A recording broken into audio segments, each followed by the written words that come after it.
That was a bad edit. No kidding. You still got Adrian. What happened? When you Jeff. I thought I'd Oh, yeah. just cut it enough to cut him out. Now I have to go back and redo it. Fuck. We'll put that in the bloopers. I thought I had Welcome, everyone. Fixed it. Welcome, everyone, to the Next Issue podcast.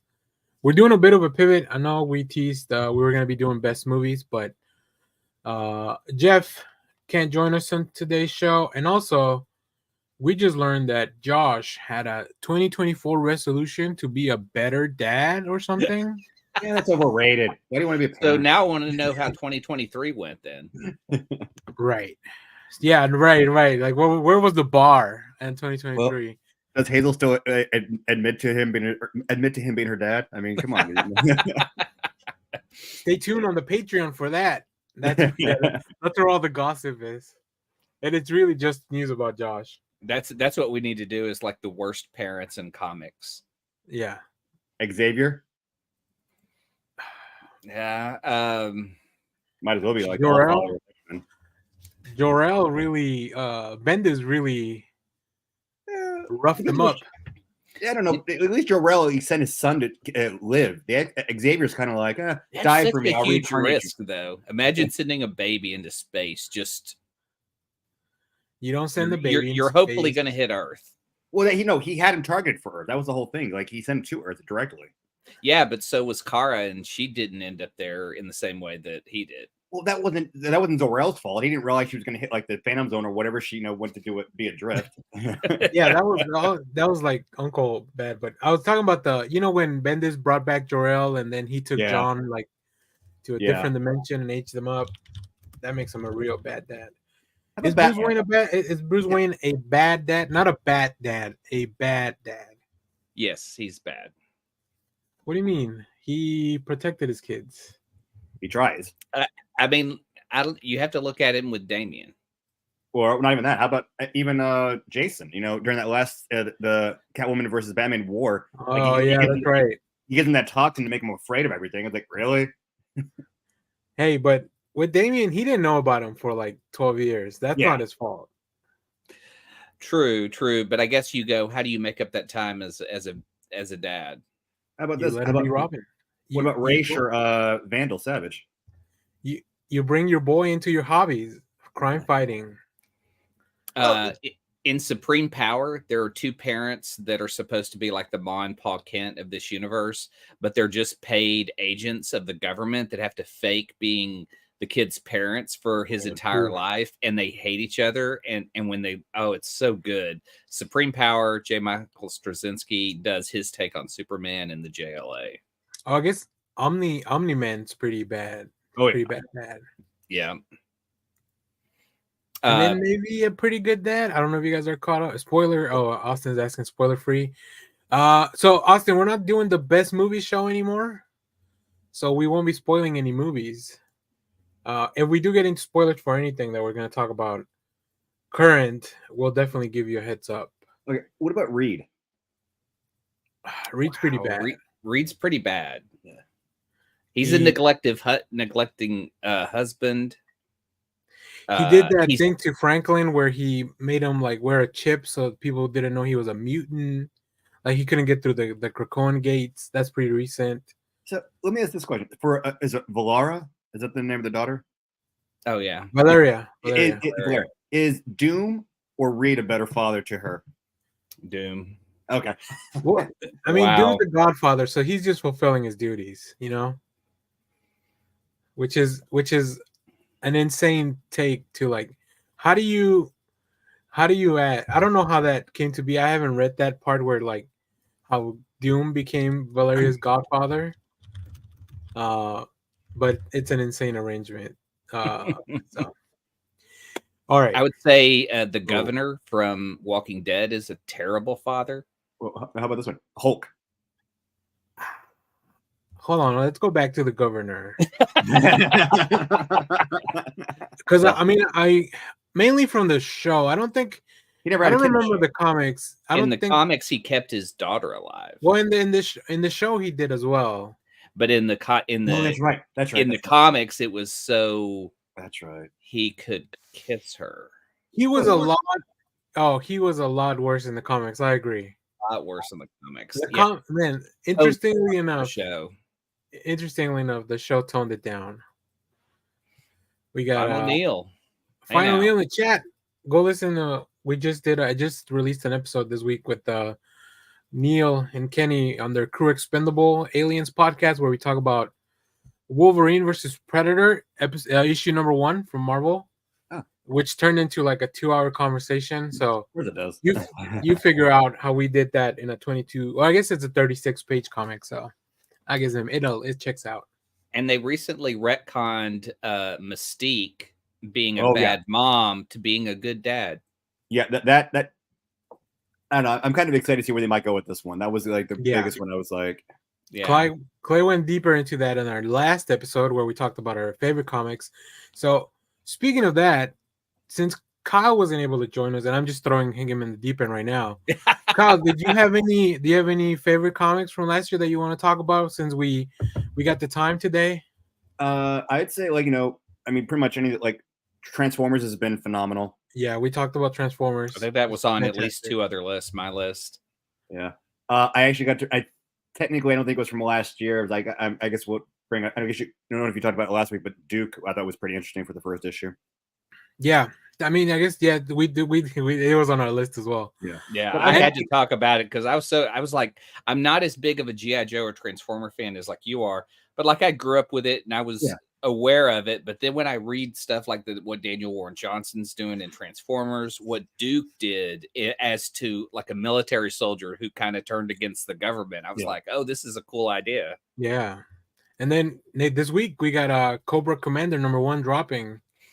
Yeah, and that preview that they had in Duke looked insane. We also had G.I. Joe #1 drop like I think last year, and we also had #2 come out recently. Yeah, they're doing those. I guess they're continuing the old timeline, if I know correctly. Yeah, those old ones. Those. It's like a whole title because I see them on the previews that we get sent, but we have to request those. But the way it was explained to me is that they're continuing the original, like old G.I. Joe comics timeline. So they don't align with the new Energon universe, but it's more for like fans that wanted more of the other stuff. So if you like those old G.I. Joe comics, Image is having their cake and eating it because they're doing both. They're doing new comics and they're doing old comics. So okay. Yeah, very excited. I guess I'm even enjoying. I know this will be. It started last year at the end, but Clay will hate this because it's going into so many issues. But I'm actually kind of still enjoying the gang war crossover they're doing with Marvel right now. I'm not even reading it. I'm just going to wait till it's done and read like a collection. Same. I'm enjoying it because it's not dealing with the bullshit X-Men universe. It's not dealing with Fantastic Four. It's not dealing with. It's staying street level. Level. I love street level stuff. Yeah. It's like people you didn't realize. It's Kingpin coming back as a boss. It's Tombstone. It's Kingpin's son, the Rhodes. It's Hobgoblin. It's Madame Mystique. It's all these people who are trying to battle for like New York City as gang lords. And it's like this is kind of fun. And Spider-Man. I do love that it all started because of a wedding conflict. Yeah, exactly. Let me address Neil. Yes, so they are continuing G.I. Joe, A Real American Hero. 303 is coming out next week. So I think they just picked up after 300 and they started to continue that numbering from there. They're going a weird way with it. I mean, it's G.I. Joe leaving a Cobra Island where Serpentor has his bomb go off and they have Cobra it's Cobra headquarters, but it's also Cobra Resort, and the bomb changes all of Cobra and on the residents there into like living zombies. Yeah, it's kind of fucked up. Oh wow! Well, time to jump back in. That's right. That's why they're doing it, right? Because now your brother probably has disposable income that he could buy those again, right? And he probably saw the movies and said, "Those suck. What are the comics up to?" Yeah, those are the stories they should be adapting. Those movies, those G.I. Joe movies are so bad. Yeah, but the comic book started in Image back in like 2002, way before the movies ever came out. Yeah, but what if you adapted some of those Larry Hama scripts from Marvel? Nah. I want them to do like a Team America style where they just use the animated figures to kind of move them around. Yeah, but Yes. would that be a higher or a lower budget than normal films? Honestly. Oh man, Oh that's it. God. I don't know. We'll have to ask Guillermo del Toro. He's the expert with that type of stuff. Because I do remember, what was it? Was the G.I. Joe small convention in Grapevine that happens here, Kyle? It was the Grapevine toy show, basically. The toy show, right? But that was very G.I. Joe focused. The one, because I remember getting in there, I'm like, Yeah. I didn't realize there were so many Yeah. G.I. Joe There is other action stuff. figures, Yeah, you're right. It is. outfits. Yeah. I love getting, there's like vendors that will have like, it's all, they don't even have dolls really, or not they don't have the figures, they just have like, man. sorry, you know, as soon as I said it, it lived. But they don't even have the action figures at their booth. They just have accessories and like different heads, different hair, like all the stuff you need to like put like a diorama together. And there was a really cool thing where people did that. They actually put dioramas together in a room, and then I guess you would go vote on whichever one you like the best. Yeah, those little toy shows are. I can see why you enjoy going to those, Kyle, because they're cool fun. to walk through, but I never really found there anything I wanted there. It was like, I mean, not to say old stuff isn't cool, but it wasn't anything I really found. Like, it was made for a decent video, but other than that, I did leave with the Black Series General Grievous that I have been looking for forever. Okay. Oh wow. And I finally pulled the trigger. I was like, this looks good. I asked the guy like, hey, can you cut me a break? And he's like, yeah, sure, whatever. And yeah, you know, as long as you take it, they'll let you haggle. So it felt like really How much? It was like $40, which is a pretty good deal because I had been following it for like 70 on eBay. Well, I remember I went to the in December. I went to the North Texas Toy Show in Plano, and one of the guys there had the Marvel Legends Firestar, and he wanted 20 for it. So I was like, "Hey, can you do 15?" He's like, "Sorry." I was like, "Okay, no problem. I don't need to take it with me." So my friend who's with me goes over, buys someone else. Hey, can you make me a deal on the Firestar? How about 15? I'm like, motherfucker. He just wasn't ready to sell to you. I know. So anyway, he comes and goes, "Here you go, Kyle." And I'm like, "Thank you." It's a early Christmas gift. I know. I do try to barter at every show because those guys don't want to bring it back. So my con, if I tell anyone to go to conventions, never buy anything right off the bat. Like you always wait until either the last hour of the day or Sunday if you're staying for the weekend. Well, because those guys are packing up stuff. So it's like, if I don't have to pack this and I can take some cash home, I'll drop the price. Majority of the shows, but the toy shows are usually only one day. They're only like one day and 4 or 5 hours. So you got to kind of, you know, and you got to move quick. I also found the Marvel Legends, you know, not the reaction, but the Marvel Legends, you know, 8-inch figures. They had the Firestar there and they were selling for $10. I'm like going, well, that's actually kind of cheaper than some of the toy stores are selling it for. So I picked up there. So I've got like almost every Firestar action figure that's out. Yeah. Wow. There's also something really nice about getting it in person as opposed to, like, I can go and buy anything I want online. Well, not anything, but like pretty much all the toys that I would want, like I can get them online, right? What toy can you not get online? Those really expensive ones, Clay. I guess something that I also couldn't get in person. There are sometimes like the stuff you'd find like Big Bad Toy Store or something that they're selling for so much that if you find it at the toy stores or toy shows, sometimes you can haggle the price down a little bit more than actually have. Because like, you know, sometimes it's $110 here, and you can't haggle with them on the, you know, but you're not interacting with anybody. But so if you're questing a toy, what's your first go-to place?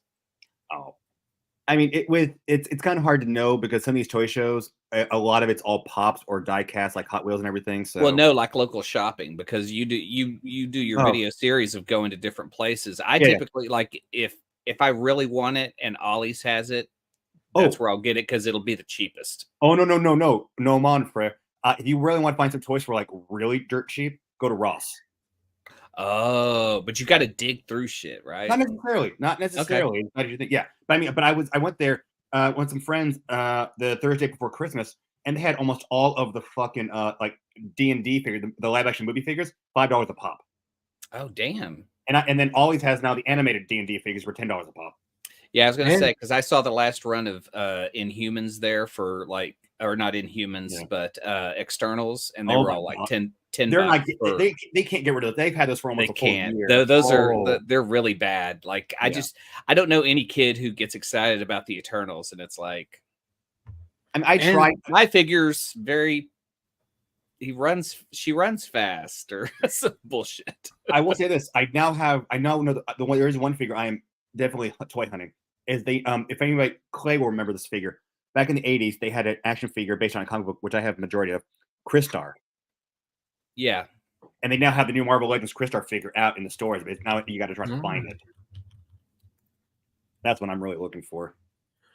They're opening an Ollie's here in Irving. And Really? I'm pretty excited because I keep seeing an ad on YouTube. I think on the 24th of this month. Keep on. Right back there.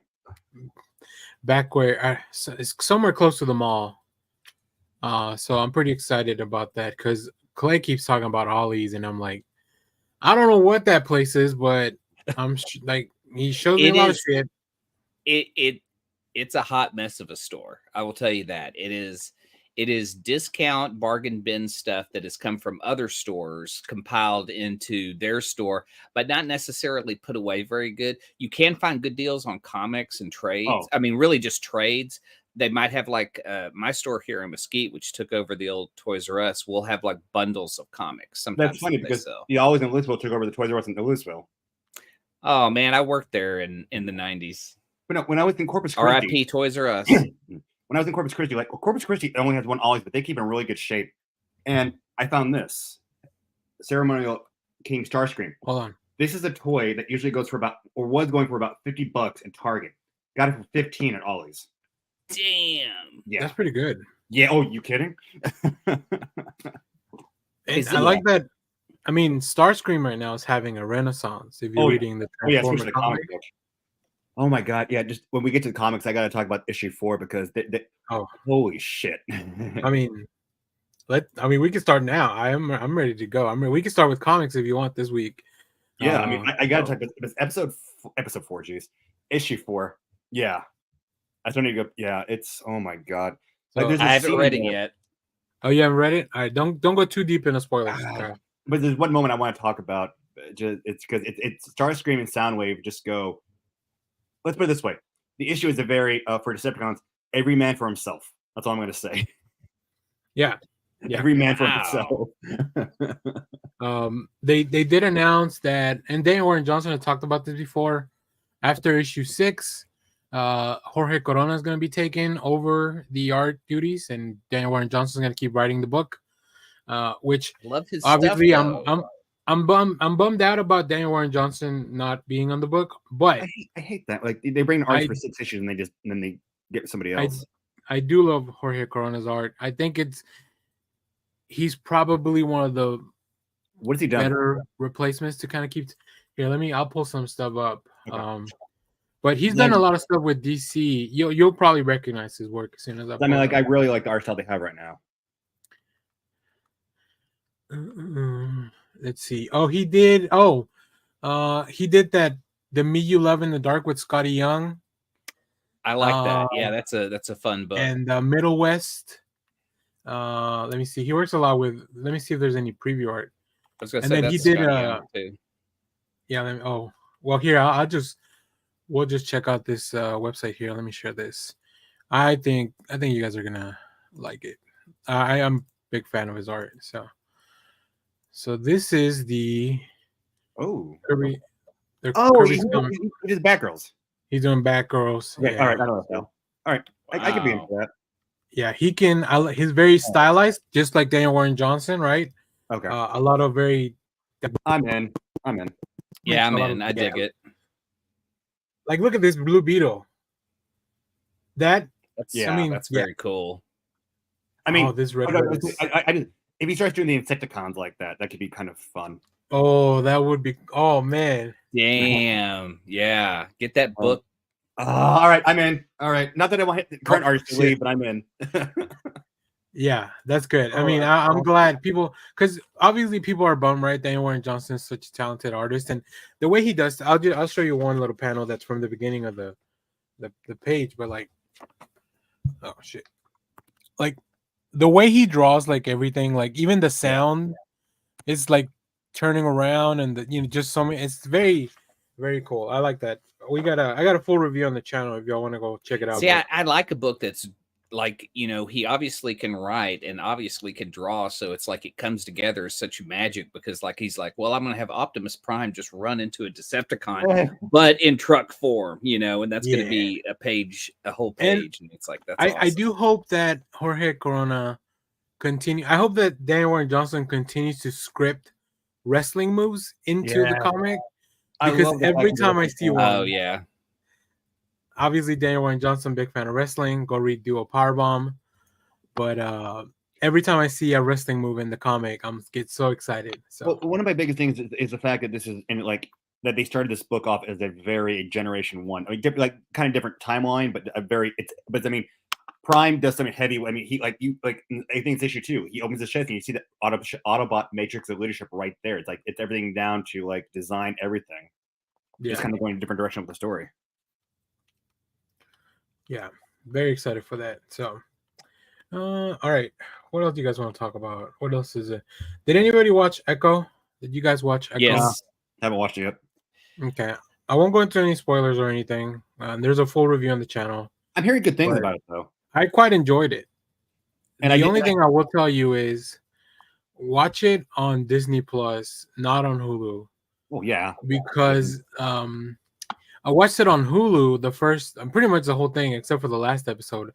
Hulu, I guess because they have the ad tier or whatever. I have the ad-free version, but they have like those fade to blacks built in. When a show's about to go to commercial and they fade to black, and then how they come back, it also is like a fade from black.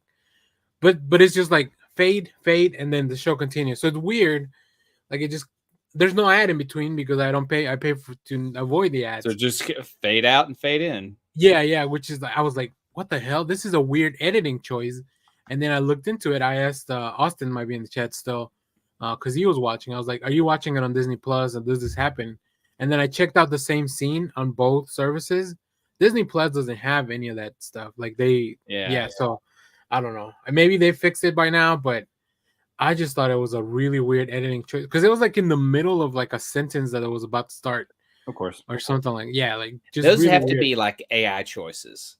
I mean, I've watched a lot of Hulu, and the commercial breaks are really at weird places. So I don't think a person's deciding that because it's almost like on a YouTube commercial that just kind of pops up in the middle of like whatever the hell. Exactly. So, but I did enjoy Ekko. I think the first episode is great. I think the fighting stuff is great. I think Vincent D'Onofrio is great. If you like Reservation Dogs, you'll like Ekko. Yeah, because it's like a lot of the cast shows up in it too. Alaqua Cox, I guess Oklahoma. She plays Maya, and just every shot of her in a motorcycle looks super cool. I'm like, fuck. I don't ride motorcycles, but I want to look that cool one day. But think about it. Who's driven motorcycles in the MCU? It's like Cap, Black Widow, Ekko, and they all look cool doing it. Yeah. I mean, Black Widow dropped out of a fucking the Quinjet and picked up Cap's shield along the way. Black Widow's ready for her Fast and Furious crossover. Okay, well, here, I have an idea. Uh-oh. Would you guys object to Scarlet Witch coming back, but placing her in the Daredevil universe where she was very prevalent, back in the 70s and 80s, where she ran around with Black Widow? You mean Black Widow? Black Widow. Yeah. You said Scarlet Witch. Yeah, I was like, what the hell? Scarlet Witch for? I'm sorry, Black Widow. When did Wanda take place with Daredevil? That would be fun, though. I didn't realize. No. I mean Black Widow. Okay. Black Widow. This is the one that I said before, and I miss the fact that because Black Widow and Black Panther were very prevalent characters in the Daredevil comic books, and they are pretty much separated so much on that. Yeah, I would have loved to have had those come together. But they don't even acknowledge it. Like, just Daredevil's there and Black Widow shows up as a partner, and they just don't address it. With the Marvel Spotlight thing, we can do whatever now, right? Yeah. When I met, you've heard they've officially made all of the series, Luke Cage, Iron Fist. They're all part of now the MCU timeline, so that helps things out. I think that's a smart thing to do because that way you can just kind of pick and choose or whatever, and if there's any continuity stuff, they can you know whatever. Like Yeah. I don't know. It's only fun if the continuity is fun. Like you don't have to have continuity to have a great story. Yeah, yeah. Don't bog it down. But Yeah. I would love a series like you said, like kind of like an '80s, almost like a Wonder Woman feel as far as like the visuals, but obviously with like the MCU stuff and Oh, if I could have any uncompleted project, it would be the Quentin Tarantino Luke Cage film that he talked about doing. oh. See, this is out of that, but I'm always going to be curious about it because I know there was at least talk about it doing the Quentin Tarantino Star Trek film. Yeah. Oh yeah. And you I know, would love to see that. Imagine Paramount does that, and that's their biggest moneymaker ever for a Star Trek film. Oh, well, I mean, they already announced Star Trek coming out. I mean, the thing is, they wouldn't be if they were making Star Trek movies like that were like the big tentpole blockbuster films that they could be. They wouldn't be bought out by Max, and so Yeah, I know exactly. that's on the table right now, and so it's like we have a chance. I know that they've already lost one Star Trek series to Netflix, but now we have like Star but that Trek was maybe because- acquired by Max. That was because they canceled it. Now Netflix is going to give us what do you call it? Season 2. Second chance, yeah. Yeah. So I think Tarantino didn't. I think he's already mentioned that he's doing his last film, right? He's already started working on it. Yeah. Yeah, but I wonder about if that's last one. I mean, come on, Miyazaki was supposed to have done his last film, and then we got Boy and the Heron. Miyazaki's been doing his last film for like the past 3 or 4 films, I think. So that's what I'm saying. Like, is this really going to be Tarantino's last? I mean, everybody says it's my last tour, it's my last film. I do feel like Tarantino's meticulous enough that he wants to just keep it at 10, and that's a nice number for him, right? So, but if you take into account like he has a movie script that he didn't direct, so that's not counted into his 10 films. That's true. Unless it's somebody's taken out for a reason like Jonathan Majors, like for like crime rate stuff. I look at when they say it's my last name, like going. I look at it as like wrestling. Never say never. Never say never.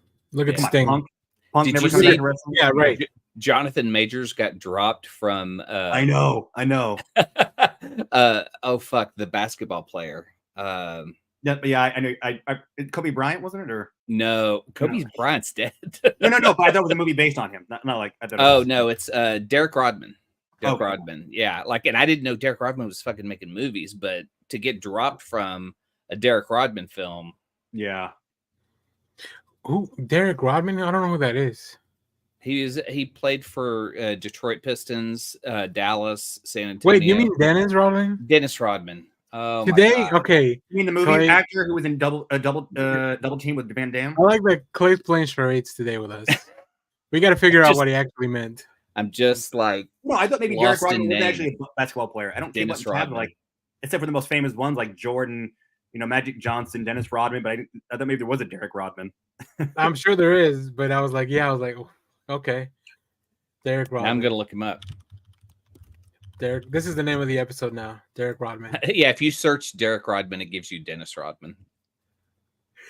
Yeah, it's a common mistake. Then there you go. Kyle, before we move on, were there anything else from last year that you like just kind of stood out for you for comics? I think there's a lot.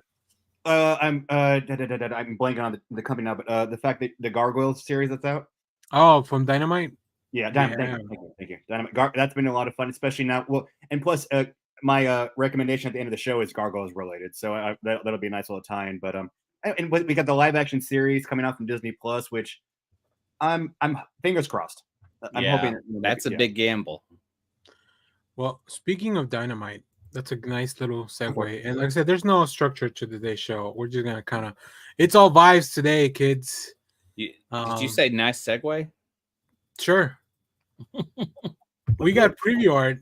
Adventures in Poor Taste. The website has preview for Thundercats #1. I've already added that to my pull list. This will be written by Declan Shelby with art by Drew Moss, who I'm not very familiar with. Yeah. This is a Dynamite book, so it has like all the variant covers you can imagine. Jim Lee. You know the one I'm getting the Jay Lee one when it comes out. Holy crap! Like this David Nakayama, like is on the main cover, but yeah, Jay Lee looks really cool. I think this is the cover looks Shelby. Cool. I like the toy one. Damn you, Daniel! I might have to actually start doing a couple variant covers. Welcome to the club. And here's a little bit of the art. Here's a little bit of the Oh, art. dude, All right, I'm in. Oh my god, I'm in. that's cool looking. I want to go back and watch not only the original stuff, but the Cartoon Network remake. I never finished it. And Yeah, think I got never canceled. watched it. But again, I'm not like a huge fan of this, but I do love the art. It's funny that you brought up Thundercats. I got something to show real quick. Panthro, and that's it. That's all the art. So yeah, go ahead. I found this at Target recently. What? Hot I love Wheels, that they make cars of everything. Oh, that's I the know. Thundercat car. The Thunder Tank. Yeah. I Yeah, found this. like- I was like, I gotta get that. Oh my god, it's awesome. I love that like the Flash and Quicksilver have cars. Yeah, right. Like they could just probably go faster if they walk. Like I just want to take some time today, and I'm just gonna go out for a drive. Alrighty. Let's talk about some stuff we've been watching and stuff like that. Oh yeah. I want to start. So I have there's a lot of stuff from last week, but I want to start. You guys know I love trash sitcoms. Yeah. And they finally started rolling them out. Thanks to the strike being over. Now we can TV I starting. love I think John Cryer is really funny. Oh yeah, I watched that. And he's got a new one called Extended Family, which has an insane premise where this is really funny because like this is like a rich people premise, right? It's a family that splits up and they switch. Take care, Neil. Thank you very much for stopping by. Go check out Crew Expendable on YouTube and all your podcast catchers and all that. So you can hear me rant about X-Men. But the premise is John Cryer and his wife split up. They have 2 kids. So what they do is every other week, I guess, they have a main house for the family where they switch off. So like whenever John Cryer's not at the house, he goes and live in his own apartment. And then the mom does the same thing. I guess she lives somewhere else with her fiance, who's Donald Faison from Scrubs. So like it's like they're co-parenting. And so the main premise happens in this house, but like, can you imagine like the privilege of having a third home where you can co-parent with your? I do like the sentiment of like if once you get divorced, like you don't have to hate that person. I think that's a nice premise.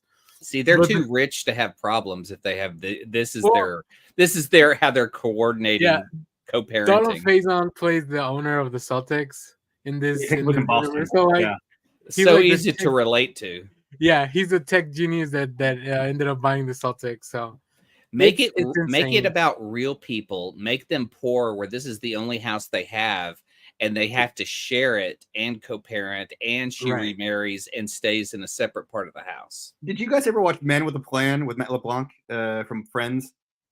No, but people love that show. Yeah, and that is that's more of a relatable because he owns his own construction company, but they're like, and she's like a nurse, but it almost plays sort of like real world kind of real level family stuff, like Everybody Loves Raymond. Like they have this house, it really does hit more home than like I would say John Cryer's new show. Yeah, I think they're trying to ride off his fame from 2.5 Men. 2.5 Men. Yeah, I mean, I think he's funny. I do like him. So yeah, I mean, I love him in like Pretty in Pink. And I also love that he embraced the bald look from Luthor. Like he's just like in this show, he's bald too with the goatee. Yeah, he went to town with Lex Luthor. Holy crap! Yeah. Talk about I think underrated or maybe under talked about Luthors in just live action. I can't believe that Marvel hasn't adapted a X-Men title called Extended Family. We might. They might now. It might now. For Krakoa bullshit, they might. Here's what they should have done with the Krakoa stuff. The Extended Family should have been about the Summers, but Wolverine's also there because they're a throuple. So and then you also have Cable, who's like a old man adult living with them because he's Scott's kid. So like and then Cable finds out that Wolverine's his dad. Yeah, and then Rachel Summers too. She lives there. And then Hope lives there because she's like kind of the Cable's adopted daughter. So like Yeah, They you just could have different variations from different multiverse come stay there for I an can say, but episode. if Wolverine's in the thrust of being a throuple, then you got to throw in Fang and you got to throw in X-23. right. Yeah. Wolverine's kids also got to live there. And then of course you had the old neighbor popping in, Nightcrawler. He never uses the door. He just Very pops in. very Kramer like. I like it. Extended family, the Summers family. Marvel, if you're watching, take this idea and just give us comps. Don't even. Wait. So you're going there. What about Havoc and Corsair? Oh yeah. Vulcan. What about Vulcan? Oh yeah. Vulcan. What about the Shire or the Starjammers? What about Madeline Pryor? I mean, granted, she's the queen of hell, but I mean, she is technically Jean. Oh man! And then of course I think and then Mr. Sinister's Gray. got to live in the basement, right? Nate Gray, X-Man. Yeah. Oh my god. Wow. There's so many. Extended family. That's our pitch. Coming this fall from NBC. That's right. Oh man! Now to Disney I would love Plus. to have Josh Brolin play Cable in the sitcom. Oh man, I love it. Is there anything wrong with the fact that like Deadpool 3 is going to be like pretty much only one of the only Marvel films we're going to get this year? That I'm happy about that. I think it's the only one. Yeah, I think there might be one more, but there might be. One more, Marvel proper. I guess Sony's got a bunch of things out, but yeah. But I'm talking about MCU because now that's technically MCU. I have different expectations for Sony versus MCU. Not Deadpool. I've got high expectations for Deadpool 3. Well, yeah, I mean those expectations are there, but shit like Clay's Madam Web is. Clay's ranking of Marvel movies in 2024 is Madam Web, Kraven the Hunter, the Venom sequel, and then Deadpool at the bottom. Wait, are we getting a Venom sequel in 2024? There's supposed to be a Venom 3 coming out this year too. Sony went all out. They're doing 3 movies instead of giving us the Across the Spider-Verse sequel. It's not Marvel, and I don't have high expectations for it, but they've definitely got my curiosity. Is going to be the Godzilla X Kong New Empire. I mean, it's Godzilla. I mean, I know it's going to be probably craptastic like the previous one, but they got my curiosity with what they've shown in the trailer. There's so much cool stuff. I think there was a new trailer that came out recently. Maybe it was a fake trailer. It was international trailer with a few new scenes. Yeah, but I want to know how Kong gets his little like robotic arm. Oh, I can already tell you how it's going to happen. He's going to get Scar King, they're going to fight. He's going to hurt him, and Monarch is going to give him like this like kind of contraption. It's probably going to help heal his arm. And now is it Monarch or Apex? It's going to be Monarch. Helping them. It's Monarch, but Monarch's the one who's watching over him right now. So, speaking, another great segue. Kyle, you're on fire today. I just finished Monarch on Apple Plus yesterday. I know about it. Go for it. I won't go into details because I want people to watch it. It's really fucking good. The only complaint from the way people describe it to me is it's just I think it's a little too people heavy and not enough monster in there. Well, but that's the beauty of a TV show, right? That you kind of go in with that expectation. If I'm going into a 2-hour movie about Godzilla, I want Godzilla in like a lot of the movie. Yeah, but unless you're doing -1. My point, they did it perfectly. Yeah. They had enough. They made me care about the human characters. I got just enough Godzilla. That's how I want them to kind of translate into Monarch. Kind of use that. Give us enough monsters to make me care about the characters. So I think Monarch achieves a pretty not the same level of balance, but the same level of like character intrigue. They do some really fun stuff. Matt Fraction's involved, so I was already like super on board because I love his comics. Mariko Tamaki, who was also like she's a writer on a lot of the episodes as well, who's also done a lot of comics. So like a lot of the talent behind, and then of course Kurt Russell, like working with his son. I love that. Like playing an older version of his son. About just downing the money for an Apple TV. Dude, I'm telling you, do like a month and then just like watch all the things. Like watch the Ted Lasso. Yeah, because there isn't enough on there that's worth watching. Because we subscribed for a month. I don't know. I think there might be because I'm also wanting to see. Killers of the Flower Moon just dropped this week. Maybe before I watch that one. I heard that one's kind of really hard. Not that it's not a good film. It's just very heavy and very. It's a hard watch for sure. Yeah, I don't want to watch that kind of. That's not my entertainment anymore. Yeah, it's a bummer. It's definitely a bummer. A fucking real bummer. No, but it's like it's a fucking beautiful film. I'm blanking on the series, but fucking The morning show, Mythic Quest. Mythic Quest. Yeah. They should be starting to they should. I think if I'm not mistaken, they did a spinoff, which is already being post right now, which now they can do because of the strike being over. And I think I've heard they're going to be doing season 4 of Mythic Quest, and I really love that very series. cool. Yeah. I love Mythic Quest. I still haven't watched that. Dude, that alone you should get just get a month subscription just to watch. But it's a show. Oh, the Brie Larson show, Lessons in Chemistry, that was really good. Okay. So I have Apple TV because we have the plan that comes with everything, like Apple News, music, and fitness, and it's all kind of a bundle for the family. So because we all have Apple devices, so it works out for us. But I can definitely see if you're already struggling with streaming services, trying to figure out which one, and they keep raising the prices on all of them, something's got to give, right? But like I said, if you see that you're gonna have some downtime in the future, get Apple TV for a month, watch all the good shit. Apple TV has quality stuff, even though it doesn't have as an extensive. It's not too expensive either. That's the thing. It's not really expensive. I think it's $5 or $6.99 for a month. I think so. Yeah. And that's doable. Yeah. So, but yeah, Monarch, very good. I really, really enjoyed it. Okay, that's good because my buddy Mike watched it and he just sent me a shit list of problems with it, and he was just like, "Send me that list, and I'll make a video. I'll make a video refuting every one of them." Go for it. No, I mean, it's not a perfect show. I definitely agree with that. But yeah, Leonard Kim is right. Apple TV is a steal for what's on there, for sure. So you just have to find the time to really watch stuff. I would rather steal from Apple TV. I mean, if you got to take to the high seas to watch a lot of these shows, I'll never blame anyone. It's tough out there. I won't blame anyone. Just look, if you're going to pirate stuff, try not to pirate comics. Because those people don't make a lot of money. Everyone, all the other stuff, whatever, fuck them. Fuck these large corporations, but fuck the large corporations, but don't fuck Marvel, DC, especially indie comics. Well, indie comics specifically. Indie comics.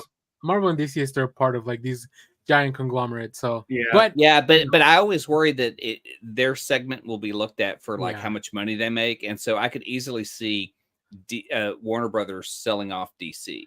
It's and my fear would be that Disney buys it, because then Disney would own such a chunk of the comic book culture. I wonder if they could just integrate the two. I think the government might step in to prevent the monopoly in comics because it's such a large share of the market. I think it might, because they are their own standalone. I don't want to get too into the corporate bullshit, but.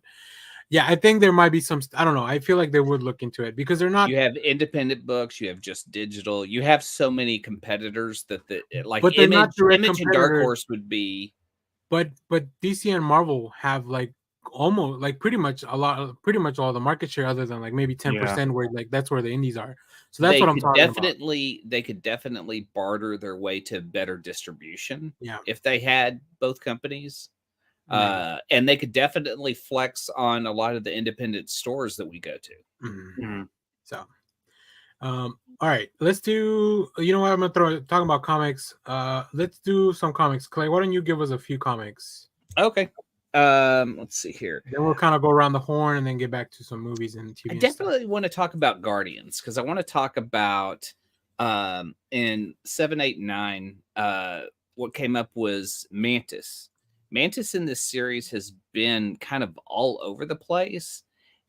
In this issue, she looks at a multiverse of herself and just kind of recreates herself in a new version. Have you guys ever seen this done other than I'd say the X-Men, when they all went through the Siege Perilous and became new characters, kind of Psylocke obviously being a bigger example, but have y'all ever had a character that gets to just pick who they're going to be in a book? I think. Trying to think of the Avengers. No, I'm trying to think. When Nightcrawler came back, he kind of came back just as himself. I think it's more of these spin-off stories where they change him. Nightcrawler's been through some shit. He was a big demon dog for a while recently. But he's back. He's back. I can't think of any. Yeah, you're outside of the X-Men. Not really. Yeah. Ball of X, what did you think? I saw this on your list. I'm excited for the beginning of the end, and I hate that it's a giant event, but I probably will go back and reread Hickman after it's collected. After this, with the way they set up, it can't not be a big event. I mean, it's it's everything. It's Iron Man, it's the X-Men. It's like it's got to be something huge. Well, I like that they're doing both books again, right? They're doing Gary Duggan is doing the Rise. What is it? Rise of the Fall of X? Follow the House of X. The House of the X. Yeah. So that's following the current timeline, like Get rid of the fucking titles. Jesus. And then Rise of the Powers of 10 is Kieran Gillen doing like future shit and alternate shit. Yeah, I hate that. I tried reading that. I was not a fan. Oh, I got to the last page and it just fucking blew my mind. Mm-hmm. It's really it's fun. Damn, but you guys know I kind of want a spoiler now. No, you guys know I'm all in for this. No, just read it. Okay. Yeah, I enjoyed it. I'm excited to see where this is going to go. I'm curious, is this all like who really is the lead on the Fall? Because Hickman doesn't seem to be involved here. He's over at the Ultimate Universe now. It's Gary Duggan and Kieran Gillen leading everything now. Okay. Yeah, they're taking Hickman hasn't really done X-Men stuff for a minute. Beware the Planet of the Apes. What did you I saw this was on your list too, Daniel. This kind of takes place during the first set of movies. So I put it on there to force myself to read it and didn't get around to it. So I'm gonna have to take your word for it. Who's it by? Mark Guggenheim? Mark Guggenheim. And it does kind of take place during the first movie. It's a prequel to the first movie, if I'm not mistaken. Wait, are we talking about the Charlton Heston movie? Yeah. Cool. I may check it out then. Okay. Yeah. So it ties into that universe. Again, like the first series was fantastic. I totally dig it. So I'm on for this. And I'm really any more comics that Marvel's putting out of apes, I'm gonna buy. But is that Marvel putting it out? Yeah. Well, because it's under the 20th Century brand, right? I didn't realize 20th Century was Marvel now. Well, yeah, because Disney bought Fox, so like all that stuff. Okay, valid point. Yeah. Okay. Yeah. So, like, they could do a Die Hard book. They should do a Die Hard book. Let's stay quiet. Dark X-Men. Again, with the Fall of X, this is I kind of got this book. I forget why I got the first issue. Probably the Alex Ross cover. Yeah. I absolutely love the Demon Queen, Madeline Pryor. in this. Pryor, yeah. And Scotty Young's so version. But it's because this is part of an event book and you don't read all the other stuff, you'll get to an issue and be like, what? And it'll say, oh, go read this or go read this. That's what I kind of hate about this. Yeah. Is like it's so wrapped up in the other books that you can't just read a mini series. Like not all of it falls together. So I think that's what hurts this. Because the roster's pretty interesting. The roster of characters that they pick. Oh yeah. It's super interesting. I'm behind. I've only read 1 and 2, I think. And do you guys know who this is? Yeah. Oh, you should know. You read that. Ben Reilly. Yeah. So Ben Reilly shows up in here. I mean, it's having. I did read it. One of my favorite all-time runs that kind of stands on its own is Mutant X, which is really a Havoc. Yeah, a Havoc book that takes place in an alternate universe with Madeline Pryor. So you I love that book. Yeah, you get reintroduced to that was coming out. Elektra, Daredevil, a lot of characters that are in that universe that are varied, and it's still our Havoc trying to figure it out. I like it because that was coming out around the same time as the first run of Exiles. Yeah, so they were playing with the multiverse a lot, and Exiles was just like a team trying to fix the time period, and so you would get these variants from different timelines. But Mutant X was just all in one universe that had all these characters come in, and you're like, I don't know if they're good or bad. So it's just Havoc trying to figure it out. If you think Exiles was Legends of Tomorrow before we ever got Legends. I still think that there should be an Exiles. And my pitch for it is like a time cop type show where you have like universes that are destroyed, but you have figments that have affected other multiverses. So I would team up like Andrew Garfield and Jamie Foxx to go look for the Miles Morales universe, because just how their dialogue in Spider-Man was like, oh man, you were a kid from Brooklyn, I thought you were black. And I would think it would be neat for them both to be like searching for that hero for some reason. Makes sense. Is this how we bring back Thomas Jane Punisher? In that I mean, Exiles book? honestly, you got to think that there's a Punisher who's aware of the multiverse, and that would take together all the Punishers to defeat the greatest enemy of the Punisher. Who would that be? Kingpin of some sort. I'm thinking Kingpin. Yeah, thinking Kingpin. I want to see Ghost Rider Punisher. I mean, we have that Cosmic Ghost Rider, which is Cosmic Ghost. Yeah, I want to see him coming away. I liked that. Yeah, Well, I mean, he should be the one collecting people. Yeah, that'd be cool. That'd be cool. We can get a little Nick Cage. Oh dear God. Oh my God! Like, who would you cast as celebrity Punishers if they had a Punisher that was just pulled together? Well, I know one I would bring back, but unfortunately, we have to say rest in peace to him. Yeah, I was gonna bring the same thing. That's as soon as I was gonna say Punish. That's why I went to Thomas Jane, because unfortunately we can't bring back the other Punisher anymore. So you think? No, I know. Just because they're doing the same thing with Deadpool 3, we should need to bring back Dolph Lundgren as Frank Castle. Yes, that'd be cool. Hey, he was in, isn't he Aquaman. sick? Isn't he fighting cancer right now? Dolph Lundgren? Cool. I'm not sure. So. I don't. Maybe I know a lot of people have been doing it recently, but I didn't hear him having it. That's a bummer. He was just in Aquaman too, but I mean, I know they shot that a long time ago. He was King Atlan. He reprised his role as King Atlan. So nice. Yeah, he has cancer. Jesus, oh damn. Joseph. Well, we wish the best to him. We want to see him come back one more time as Drago. Yeah, or will not break you. Or keep making those. I don't know who those expendable movies are for, but I mean, keep giving them work. They announced the fourth one. I was like, I don't even care anymore. I know. I still hate those movies. Yeah. I mean, the fourth one came out and it just kind of went, but I haven't even seen it. Yeah. So I'll probably wait till like it's on TNT or something. Yeah. And I could just have it on in the background. All right. I just had one other thing that I don't have copies of. Was I'm rereading Jed McKay's Moon Knight run. Yeah. Starts off strong. I gotta say, I'm at issue 15. Kind of dips a little. Just wait. So yeah, it created a stopping point for me, but I've got the next 15 and then the new title. Awesome. I love that. Battle World. Who else is reading Battle World?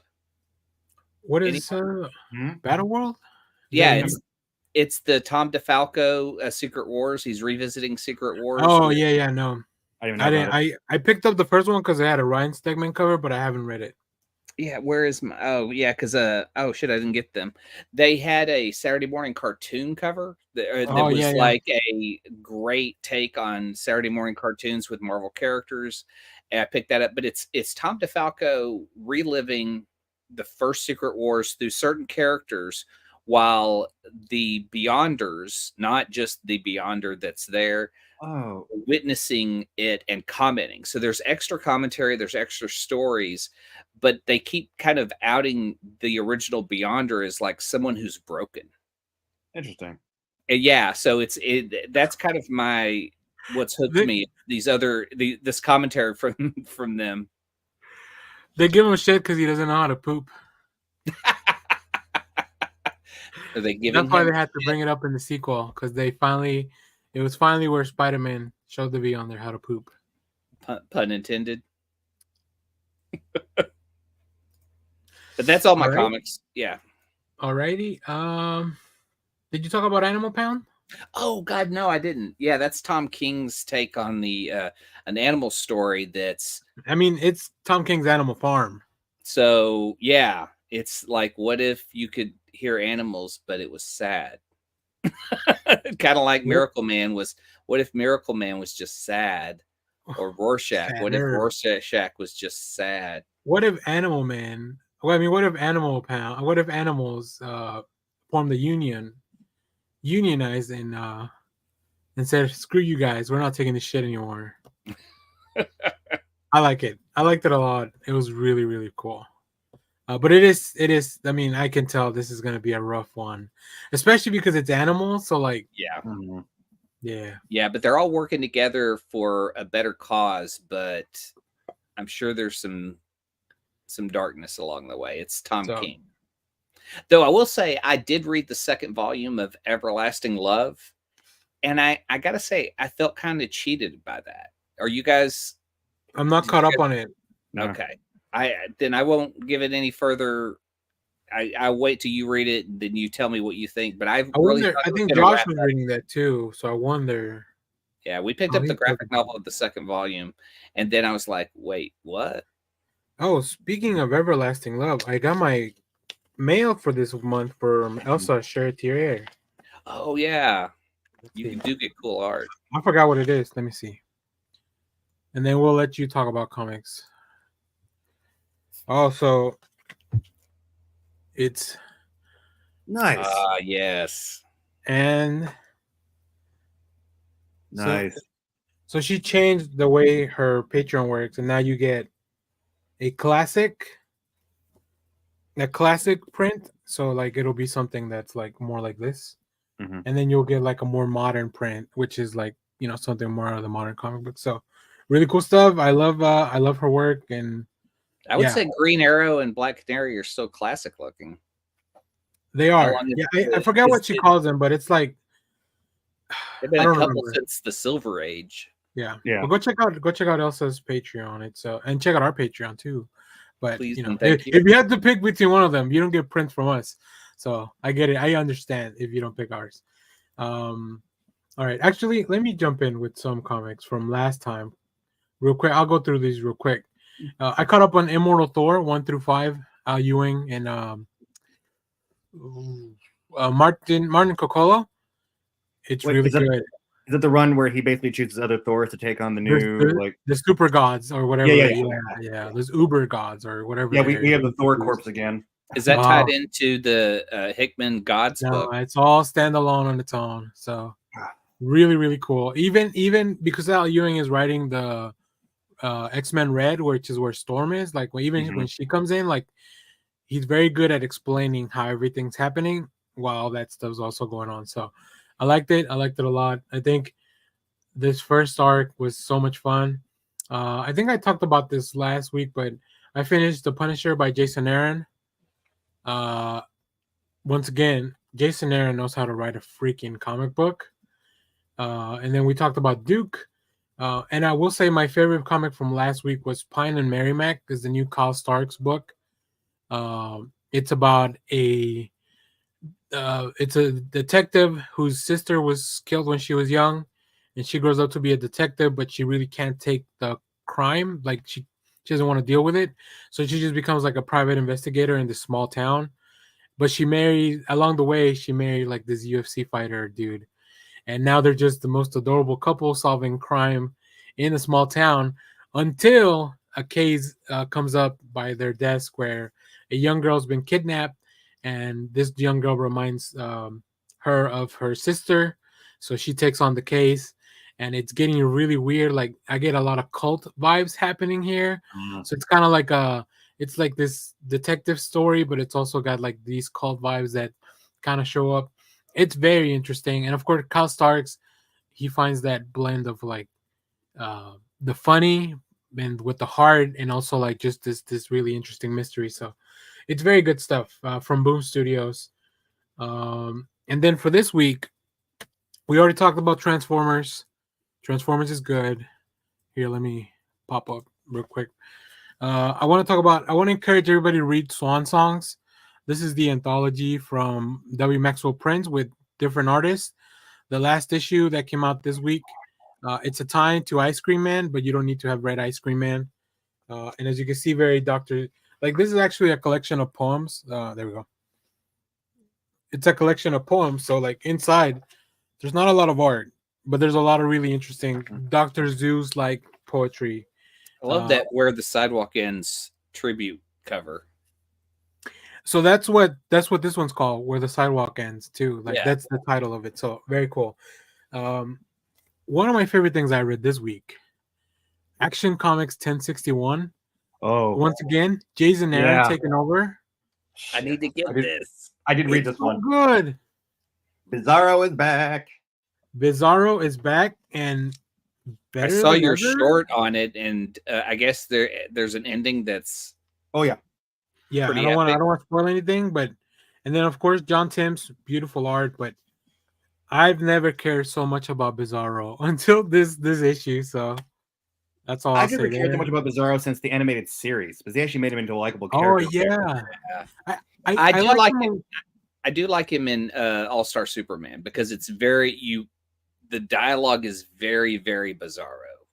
I also liked them in the I think Red Hood and the Outlaws that was Yeah. going on a few years ago. Like that was a really interesting version. It's very different from this Bizarro. I don't even know if they're the same actual being. Well, that was before the like revamp of the multiverse and everything. So I think Yeah, this is going back to like original Bizarro. But they mentioned like he goes to this planet where it's all magic based, and they mentioned Bizarro World. So this is this is original Bizarro. So Yeah. this is the, if you can see here, the Superman Superstars. So they're gonna be rotating superstar creative team. So Jason Aaron, I believe it's a 3-issue story, issues, yeah. and then Makes they'll sense. kind of rotate out writers and artists and stuff. So very cool stuff. Who would I be picked your up the- dream team on that book? Oof. Yeah. I don't know. I feel like I'm gonna just say the same. Mitch Gerards would be a good artist for that. I would love to see a Mitch Gerard Superman book. I don't know. Come back to me on that. I don't know. Ed McGuinness. Oh yeah. Oh yeah.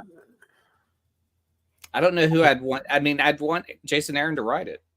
Yeah, I don't. Yeah, I mean, I feel like we've already. Superman is so good as of recently that I don't even know who else I would pick.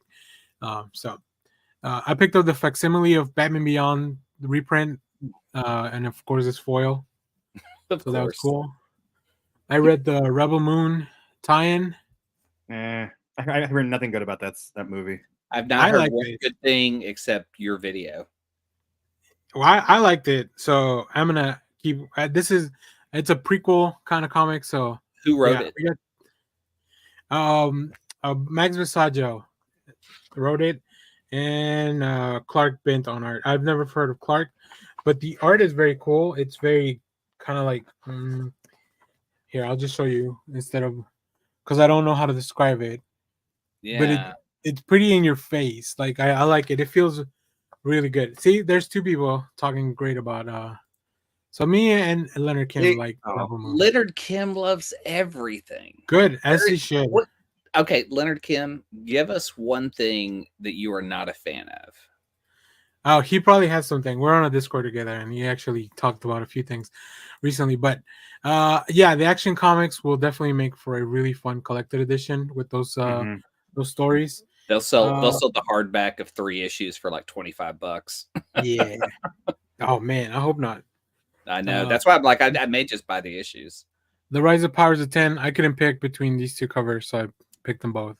Yeah, I didn't buy those. Really cool. But we already talked about that. I got 2 more books, really good stuff. First of all, Wolverine 41, the beginning of the Sabretooth War. Oh, here. Lord.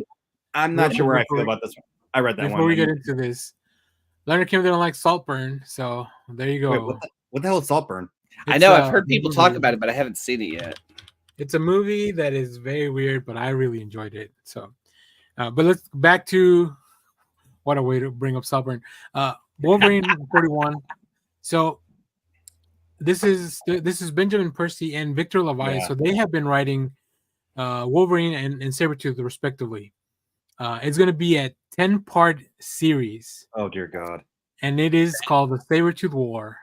And if you guys remember, what happens on Logan's birthday every year, what Sabretooth likes to do. Oh yeah, fuck with him. Yeah. So it's really, really cool.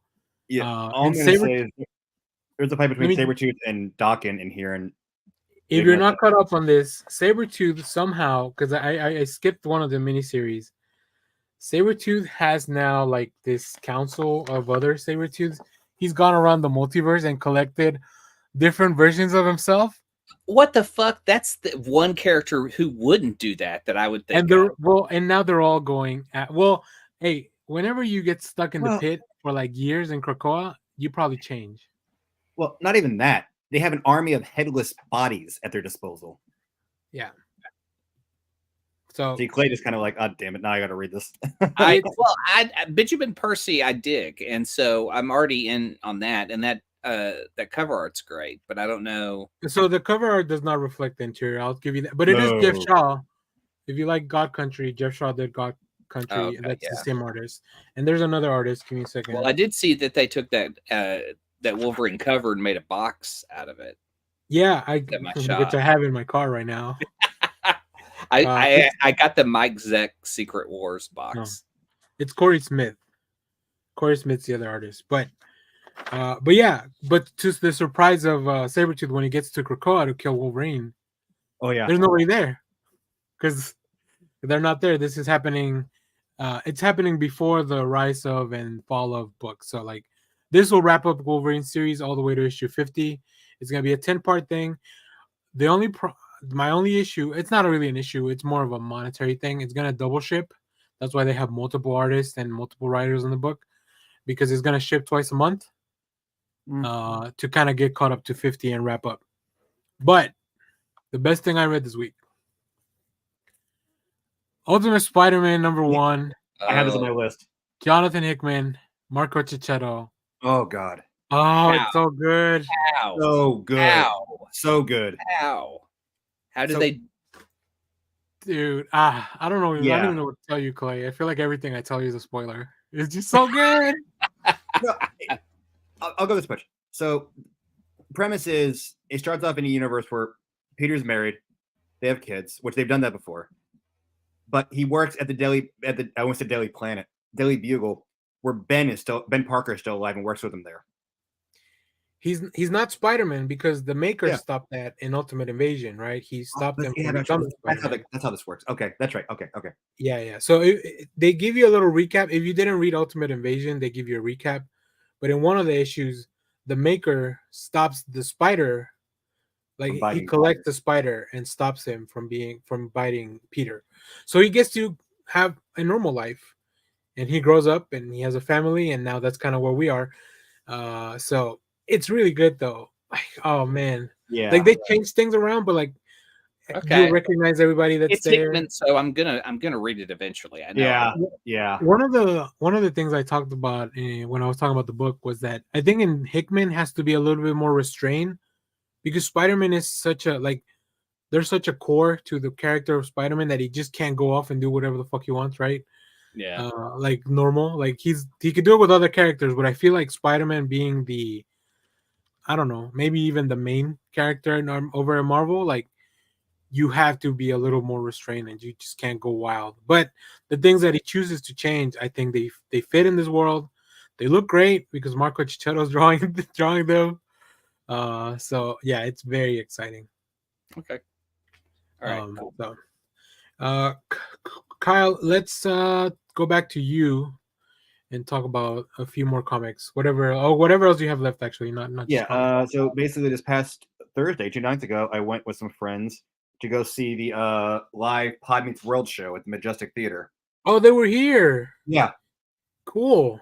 Yeah, so that was a lot of fun. I mean, I've been listening to the show, you know, and that's one of my favorite TV shows of all time. It's getting to see Danielle, Will, and then Ryder all on stage was amazing. It was just a lot of fun. Do they talk about the sequel show? Like, does people ask it comes them up like things? it comes up like they'll mention stuff like, you know, they'll talk about like, you know, the whole point of this is them going back because none of them ever really watched the TV show when it aired. So none of them ever really seen it. Maybe outside of an episode here or there. So they're going back and they're bringing back guest stars who are on the show. You know, they're at backstage people, and they'll kind of deviate from one episode. Will be a rewatch of one of the episodes, and they'll bring somebody to talk about it. And then they had to kind of stop bringing some guest on and make some like other show, like kind of make their own ideas for shows because of the strike. But they'll mention like, you know, and they'll even say like, you know, Ryder talks about like how he directed, you know, like how it was for them as kids and how he saw it in the same kids and A Girl Meets World and stuff. They'll talk about it. And they even mention like apparently Sabrina who played I'm blanking on the characters now. Melissa Joan Hart? Maya, the one who played Maya. Maya. Like apparently Danielle and Ryder are still very close with her. Like they go to her, like Danielle goes to almost all her concerts. Oh, okay. Yeah, like she played like a mother figure for, and they're like still. And now I think the girl who plays Maya, Sabrina, is now like 23, 24, and has like a huge music career. So like but like Ryder says he's even gone to see her, and like I'm not. It's not usually my style of music, but I think but I'm really into her stuff, and so like they'll talk about like there were times when they had us on stage and we didn't have that much fun. We had to make sure like we weren't stressing too much about this. And I saw it in the eyes of the kids when we did Girl Meets World. It still focuses more on boy, but they do bring up stuff because they still appear on the show, so they try to connect how things were for them as kids and how they saw it in the kids at that that age also. When they do a live episode, do they still just go over an episode of the show? Because I imagine it's different. The live show is more like they come out, they'll sit down, they'll talk about stuff, and then they'll do stuff with the audience. It isn't really it's like a panel, almost at a convention.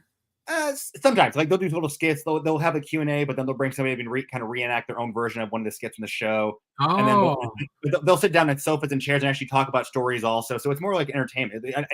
I think they do record them, but I know in the past they've recorded a few of the big shows where they've actually had like a lot of the original guest stars on or starring stars, and they'll release it as like a special pay-per-view or something, for like 1 or 2 days. Yeah, but usually it's like watching a concert. You're just going to see like a live event with them coming. Yeah, it's a performance. Cool.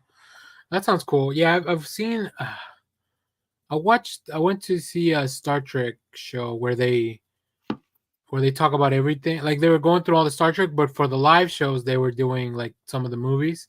That's where I first watched Wrath of Khan. So that's cool. Yeah, podcast lives are very. I've gone to see how did this get made, but that one's the same format usually. Like the show, it's just they give you a little extra stuff. So cool. Yeah, no, and then the show I've been binging for the last 2 weeks. I watched a few episodes the first time it was on. Didn't really get into it, but I thought it was decent. Was now rewatching Grimm. The ABC show. Is that ABC? No, it's on Peacock, so I think it's NBC. Oh, it's probably NBC. Okay. And I like it a lot. It's the main actor who plays Nick David something. He was on. I watched the full series, but he was on a show called A Million Little Things. And then also his now wife Billy Tulloch, I think, is also the one who plays Lois on Superman and Lois. Oh yeah, Betty Tulloch, yeah. And then they have a whole bunch of other actors, like the actor who plays Monroe was a recurring character on My Name Is Earl, and they have yes, thank you, Leonard. Yeah, I'm really into it. Like if you're a fan of Buffy or Angel, it's slightly different, but it's got that kind of same tone, and it just ran for 6 seasons, and I'm really into the show. So, and then they also have Wesley from Buffy as a character in the show also. Oh, okay, cool. Yeah, so it's a really good casting. I mean, I was just telling Daniel that the show I'm watching now is Grimm. Oh yeah. Did you ever watch it when it was on? I watched the first season, but it never like kept me. See now it is. Now I'm really into the show. It's yeah. Supernatural was on at the same time, so like I kind of had to pick. I didn't have to pick, but like I was limited on what I could watch like time wise. So like I watched Supernatural instead. But I always kept. I mean, it went on for like a bunch of seasons too, right? 6 seasons. Yeah, so that's 100 something episodes for a genre show at the time. Like that's a long time for them to go on. And this is what it's kind of sad. I hope they come back. The 3 main actresses on the show. We're doing a rewatch series called The Grimmcast. And the last episode was in May, and I'm hoping that, like they said, we're going to take a small break and come back with season 2. But of course, that was right around the same time that the strike happened. So I'm hoping that, it isn't like faded away, because I want to hear it. Because the way they're talking about stuff, they keep mentioning the fact that like there was the right spot. They were on Friday nights, and it was like the right time slot for that kind of show. So, people were watching it, and it found its fandom. I mean, that's where they put Constantine the first time around. Mm-hmm. So yeah, but we saw what happened with that one. As good as it was. Yeah. It's crazy that show. They really fixed stuff after the pilot, which was very like ballsy move to really change your whole show after the pilot. So, cool. All right, Clay, you still got a bunch of stuff. I'm sure we'll kind of jump in at some of those things. What else you got? I have a favorite Transformers movie now. Oh, which one? Rise of the Beast. I loved that movie. That was fun. That's what Transformers movies should be. I'm glad they took a hint from Bumblebee. You saw Bumblebee, right? Yeah. Okay. Yeah. See, in my opinion, there's no more Bayverse. There's no more Transformers Bay. It's just Bumblebee and on from here on. Yeah, the Bayverse I mean, should just that's be what on they Mystery think as Science well. Theater. Yeah, I think they agree with you. They are like, all right, the Bayverse is done. Rise of the Beast. I had a lot of fun in that show. Oh my god, just so much fun. I loved that movie, and I really expected to just sit there and hate on it. I had a blast. My only complaint was that I wanted more of the other two. Like we really only got what's his name, Michelle Yeoh's character, and you Rob want more Perlman. You want more Cheetor and Rhinox. Yeah. So that's Transformers Supremacy. Yes, we're gonna get Leonard Kim to read the Transformer comics. Yeah. No Michael Bay erasure here. Just have him go back in time and undo everything that was in those movies, like X3. I mean, as far as we know, what's the name of that? The villain in the last one. It starts with a Q. The Quintessence. She's still around in human form somehow. Well, yeah, in that universe, we don't know this. Ruining. The Michael Bay movies ruined my Letterboxd rank ratings. Well, as far as I can tell, this movie isn't connected to the Bayverse because you I don't realize think so. In the first Bay film, Optimus and all of them are coming to Earth for the first time, and now they're already on Earth in the 1980s. So there's no way this is connected that way. But it is connected to another property. G.I. Joe. At the end of the thing, so that's very cool. I'm excited. They took a cue from the comics. Oh yeah, and they're like, oh wait, we can play with all the toys on the same sandbox. I know it's weird that Hasbro has gotten to this place where they just are having to make major layoffs, but figuring out how to sell their toys. I still think my favorite scene of that movie is when Bumblebee comes out of the plane and just starts doing like the drop and starts shooting all the stuff, and like Optimus is like B, and he starts playing, I'm gonna knock you out. And I'm just like, okay, this is kind of badass. Yeah. That was my other complaint was that they sidelined B for the whole movie. I feel like B is the almost like you had to give time. Like they kind of like they sidelined B and he gave us Jazz, which I'm not the biggest. I can't remember his name. The actor who played Jazz. Mirage. No, Mirage. I'm sorry, Mirage. I'm sorry, Mirage. The actor who plays Mirage. Pete Davidson. Just being Pete Davidson. Yeah, but I like him. I forgot that was his. But that was cool at the end, right? When he like becomes kind of like armor. I don't know if that's a new thing. I've never seen the old stuff, so you guys would know better. Like if that ever happened in the cartoons, like does the kid ever suit up or whatever? Well, no, that was a throwback to the exosuits from the original animated film. Okay, cool. I knew it was from something. I just there's no original ideas anymore. Have you ever seen the animated film, Daniel? No, I should. I might have seen it when I was a kid. I'm sure I've never seen it.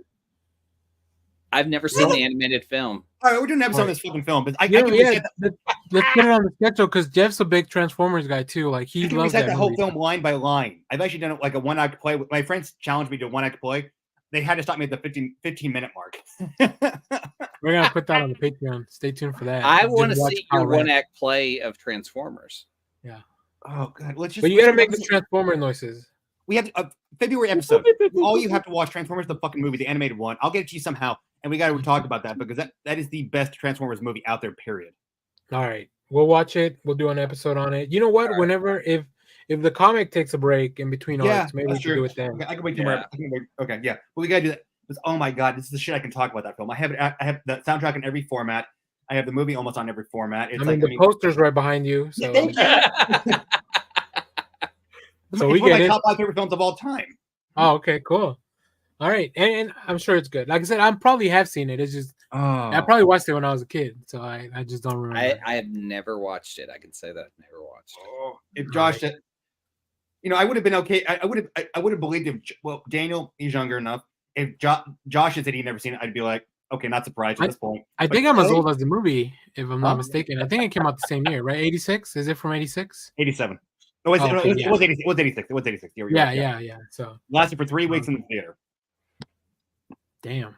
I would want to watch it in the theater. Oh yeah, I have. I've gone back like the Almo's done it, and I've rewatched it there. See, I'm gonna hit up AMC like, hey, how much to get this film? We'll get Kevin Smith to put it on his theater. We'll take a road trip to New Jersey. That would be awesome. I would be up for a road trip. Oh! Have you guys? This is because it's 80 property. Have you guys seen the most recent trailer for Master Universe Revolution? Oh yeah. Not yet, but I saw you did a reaction video, so I was Oh, excited to check watch. out there's one comment on there. oh goddamn. Man, people really fucking love to hate on that show. Oh, They're like, I am. oh, it is the same complaint. It's just talking about the complaint from the first season where like Adam was dead for three episodes or whatever, and it's just like waiting for Tila to save him. And I'm like, I don't know if you watched the same show that I did. I know but, you did not. And I'm the 25th. If I have to call in sick, no, I'm going to be in Sundance. So if I want to just binge it while I'm in the snow, I can just watch it there. So it's like I cannot wait for that show to drop. Oh man, it's got like almost 200 views. Is it just the comments or shit? A few of them probably. Oh, I don't know. I already know which videos not to read the comments from. But yeah, I liked it. And I'm excited too. I was very. Yeah. I think I'm sure he talks about it on. I haven't seen the latest Famine Beyond, but I'm sure he talks about it if the trailer was already out. I need to listen. Need to listen to it. They run for way too long.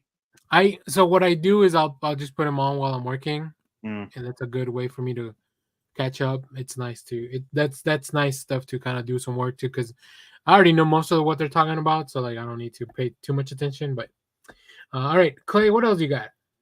Just reading the comment under that. This guy's It's wild, right?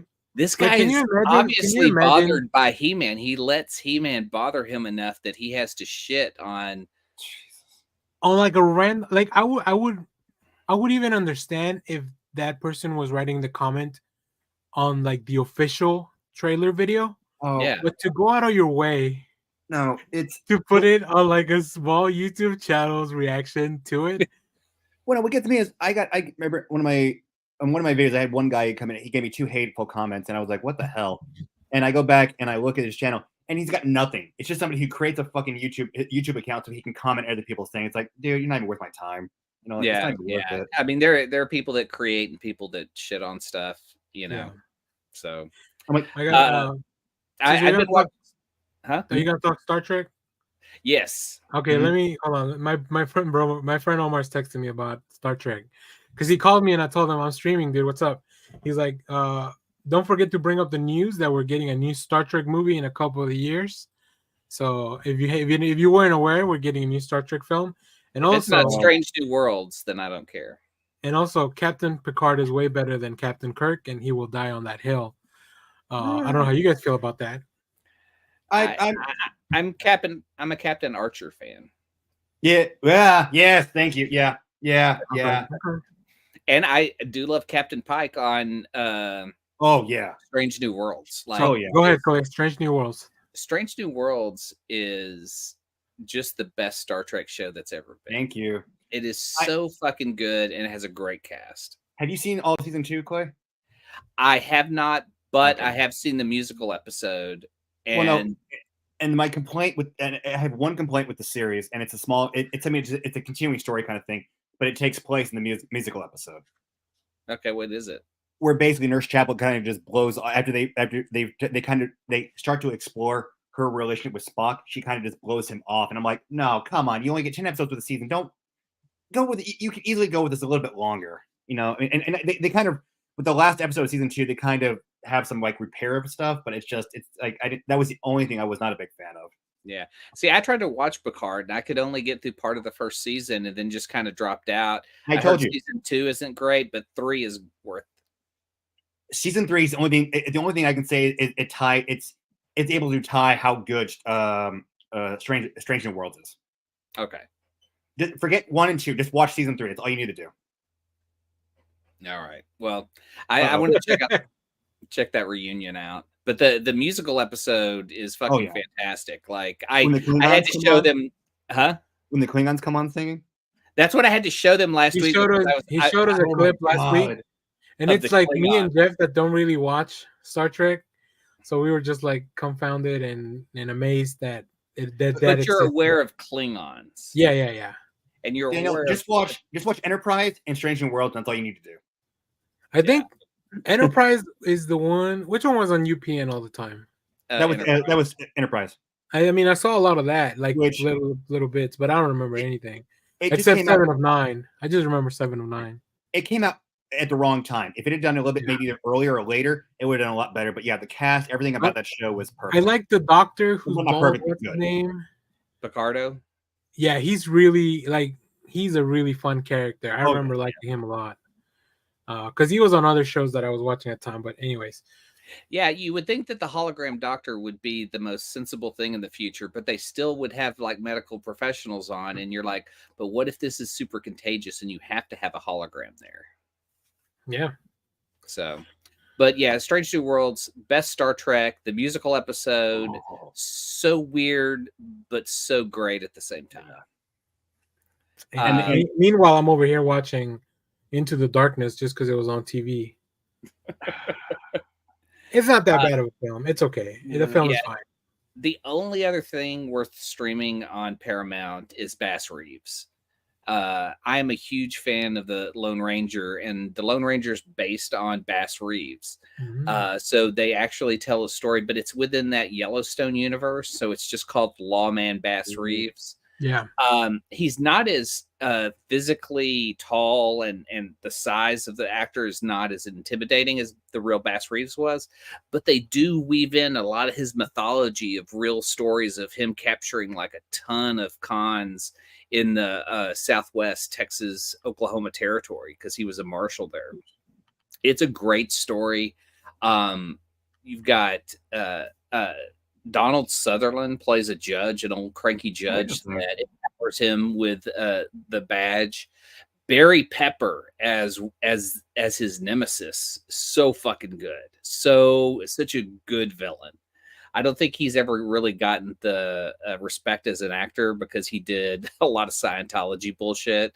He did Battlefield Earth and crap like that. Oh god! But he's such a good villain in this. And Dennis Quaid. Oh shit. He I mean, it's weird to see him, but yeah, he plays an old cantankerous lawman. And so Bass Reeves, if you haven't seen it, totally worth checking out. What If? Did everyone watch the whole run of What If? I didn't watch the whole run, but I kept up with what the stories were about, and I heard the episode to watch was good. Yeah. Real quick, if you're watching Paramount stuff, I don't know which tier you got, but if you got the one with Showtime, The Curse is worth taking a look. Okay, that's what we thought we were getting when we got it, but it's not that tier. So I got to find a copy of it. I haven't finished it because I hate the show. Yeah, like as far as how it makes me feel when I'm watching it, it's so uncomfortable to watch. But I'm all in. But it's like it's really well made and it's really good. It's something that I gotta be on the right mindset to like take an episode in, and then it's so awkward. I hate it, but it's really good. It's awkward. You hate it, but it's so good. But it's good. Emma Stone is fantastic. Anyways, continue, sir. Did any particular what ifs stand out to you this season? I mean, the three I watched, I thought the first where they do the 80s or 90s Avengers. The Peter Quill one. Peter Quill comes third. Yeah, that one I thought was really good. Yeah. I actually like the latter half of the season more. I thought it was cool, like the kicking off with the Kahori episode. That was really good. That was fantastic. Visually, like it just looked so cool. I think my favorite is probably the 1602. That was just so like I love that Loki, like thespian, Shakespearean Loki. Yeah, that was a lot of fun. The Hela one was actually Hela was fun. Hela and the 10 Rings. Yeah, that was like I was like, man, Odin really is a piece of shit. Yeah, well, there we go. That's what I got out of it. We're bad fathers. Bad fathers. There you go. Yeah, it was a good season. I really enjoyed it. It made me really appreciate what we get from Marvel. Like people should kind of complain and shit on like we get so many comic book movies. I would be happy if we just had a what if on their series. Did you guys see the clip we got from season 3, the preview clip? No. Yeah, with Red Guardian and Bucky. We're getting buddy cop film with Bucky and Red Guardian. Yeah, I'm in. Also, the Hydra Stomper one, because it takes two of my favorite movies. It grabs Winter Soldier and smashes it with Black Widow, like the Black Widow film, and then having Captain Carter and Black Widow team up, like that was really cool. Like, I really liked that one. It was a good season. Yeah, I love it. it made me appreciate the first season even more. I mean, I went back and did a full rewatch. Like, I'm still coming from the place of like, I can't imagine this as a kid going, we have a what if animated series that takes in all the aspects of the Marvel MCU and gives us a weekly cartoon that is so badass and fun. Like, Yeah. I mean, even Utah, the voice actor of him, he gets to interact and do such. Jeffrey Wright is great. Yeah. Dude, I can't wait to watch American Fiction, that movie that he's in, the new movie that he has. Yeah. I like the Wacky Razors episode with Tony. So much fun. Yeah. That's the one that was supposed to be out from last season, but they moved it because that's where you meet that Gamora. Oh, okay. They even talk about that at the beginning of the episode. So, yeah, I to me, What If is the funnest thing that Marvel puts out, and I hope they don't ever cut back on that. And I was going to say I don't really have a problem with the animation. After I think we had talked about some animation issues that some people complain about it, but I kind of got used to it. Like I wish they would do more. I wish they would explore different types of animation. Yeah. Because that's what, like, the what ifs. Can you imagine the 1602 episode looking more like a Disney 2D animation style? Oh shit. Because it's like old school. And then the Blade Runner episode could have been like darker and grittier, like just like more like the Into the Spider, like maybe like a noir, a Spider-Man noir, kind of animation. Like I wish they would take the Wars visions and put it into What If, to where you have What If visions that are told in different art styles. I would dig that. I would almost want to see a 60s Marvel animated What If that brings even a new song that's like when Captain America throws his mighty shield. Where all the characters have something around their neck, so it's easy to animate. Yeah. Leonard came on the chat. MCU gratitude, sir. This is the internet. We don't do that here. He's got a valid point. I swear, man. Like, you take away these Marvel movies, and people would bitch and complain, but you still have them, and people bitch and complain. Yeah, and it's the same people bitching and complaining on both instances, which is the really funny weird. part. Yeah, like I kind of want to track down the guy who wrote the Masters of the Universe comment and see other comments that he's put on videos. Is he just shitting on everything? Go check out the short I did on the Marvels. We were talking about it I talked about it with my buddy Rob and on his channel. Yeah. On our favorite movies of last year, and people were like, there was somebody that wrote, "This is a joke, right? This isn't real. He can't really mean that." I was like, okay. Like I said, I don't respond to them, but hey, if you're gonna interact with our videos, I appreciate that. You know, there are still sometimes when negative comments are still good advertising for us. I know. Try to be cool. Yeah, just so weird. Like, if you don't enjoy stuff, then don't watch it. Exactly. Yeah, but that's why I don't engage with them, because I don't want to encourage more people. But I'll take them. Yeah. I also watched Scott Pilgrim Takes Off, the animated. I finished it because we just watched the first half and then we watched the back half. It was good. So good. Like, it's a great way to take a property, redo it, animate it. You don't have Edgar Wright's directing, but he's an executive producer on it. You have all the original voices, and the show changes it up enough that it makes it a fresh watch, even if you haven't watched the first one, that you can go enjoy that later. But yeah, Scott Pilgrim Takes Off may be one of my favorite things of this year. Did you go back to watch the movie after? We watch it a lot here in the house. Just to listen to like the voice changes, like how different some of their voices are. No, because it's been so long, right? Like their voices should have matured. And as talented as a lot of these people are, not all of them have the range to like go back to what they sounded like. So long ago. Well, I know one of the kids from Stranger Things voiced a younger version of a character in one of the episodes.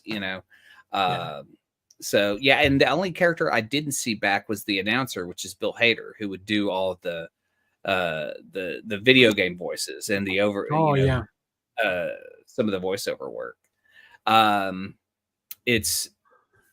We watched one of my favorite films, one of Shelby's favorite films, one of Daniel's worst films, Napoleon Dynamite.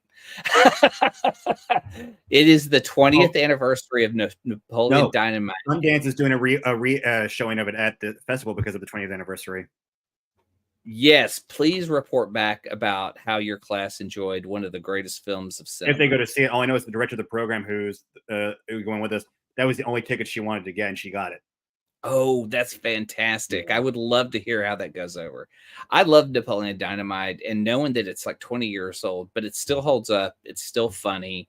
It still has like just. Well, I want to know, why does Daniel hate it? He doesn't find it funny. Like the movie. I don't like. I'm not a big fan of Hater either. Unless it's Blades of Glory. I can kind of stand them there. I still don't understand Blades of Glory being your favorite John Hader film. Well, I don't know that I would call my favorite. I would just be the one where he's not as annoying. So that's your favorite. That's your favorite one. He kind of plays. The straight man to Will Ferrell's Cookie guy. So I think that's why, because he's not doing all the weird stuff that he's normally doing. Yeah, it's and plus it's different comedy completely than the way he is in Napoleon. For sure. So, but yeah, 20 years since it premiered. I got to go see it at a sneak preview and was like, what am I watching? Because this is hilarious, but also so weird. But it's the Jared Hess, the director writer, just said he wanted to tell a slice of life story out of Idaho where they grew up, and that's what it's like. So it's very odd, and I love that kind of shit. Maybe that's another thing I can't really relate. Okay. One of my favorite Rock films is The Rundown. When he was really early in his career, I love The Rundown. I think him and Sean William Scott have great chemistry. I tried. I wasn't a huge fan.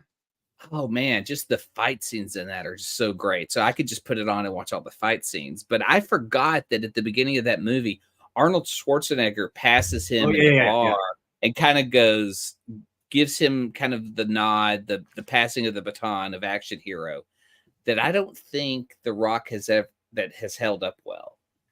I mean, where would you put The Rock versus at some point? Yeah, true, but he's not turning out things like Terminator 2, Total Recall. I mean, if you take Arnold's list versus The Rock's list, you're going to see like some great IP, but you're not going to see some great movies. I do wonder percentage-wise how much of Arnold stuff is good, because there's also stuff like The Sixth Day. Well, the 90s stuff definitely. No, True Lies holds up. True Lies holds up. We should do a comparison with The Rock, Stallone, and I feel like I wouldn't want to put Bruce Willis on there, because I feel like Bruce Willis is like an actor. He wasn't just he was an actor that became an action star.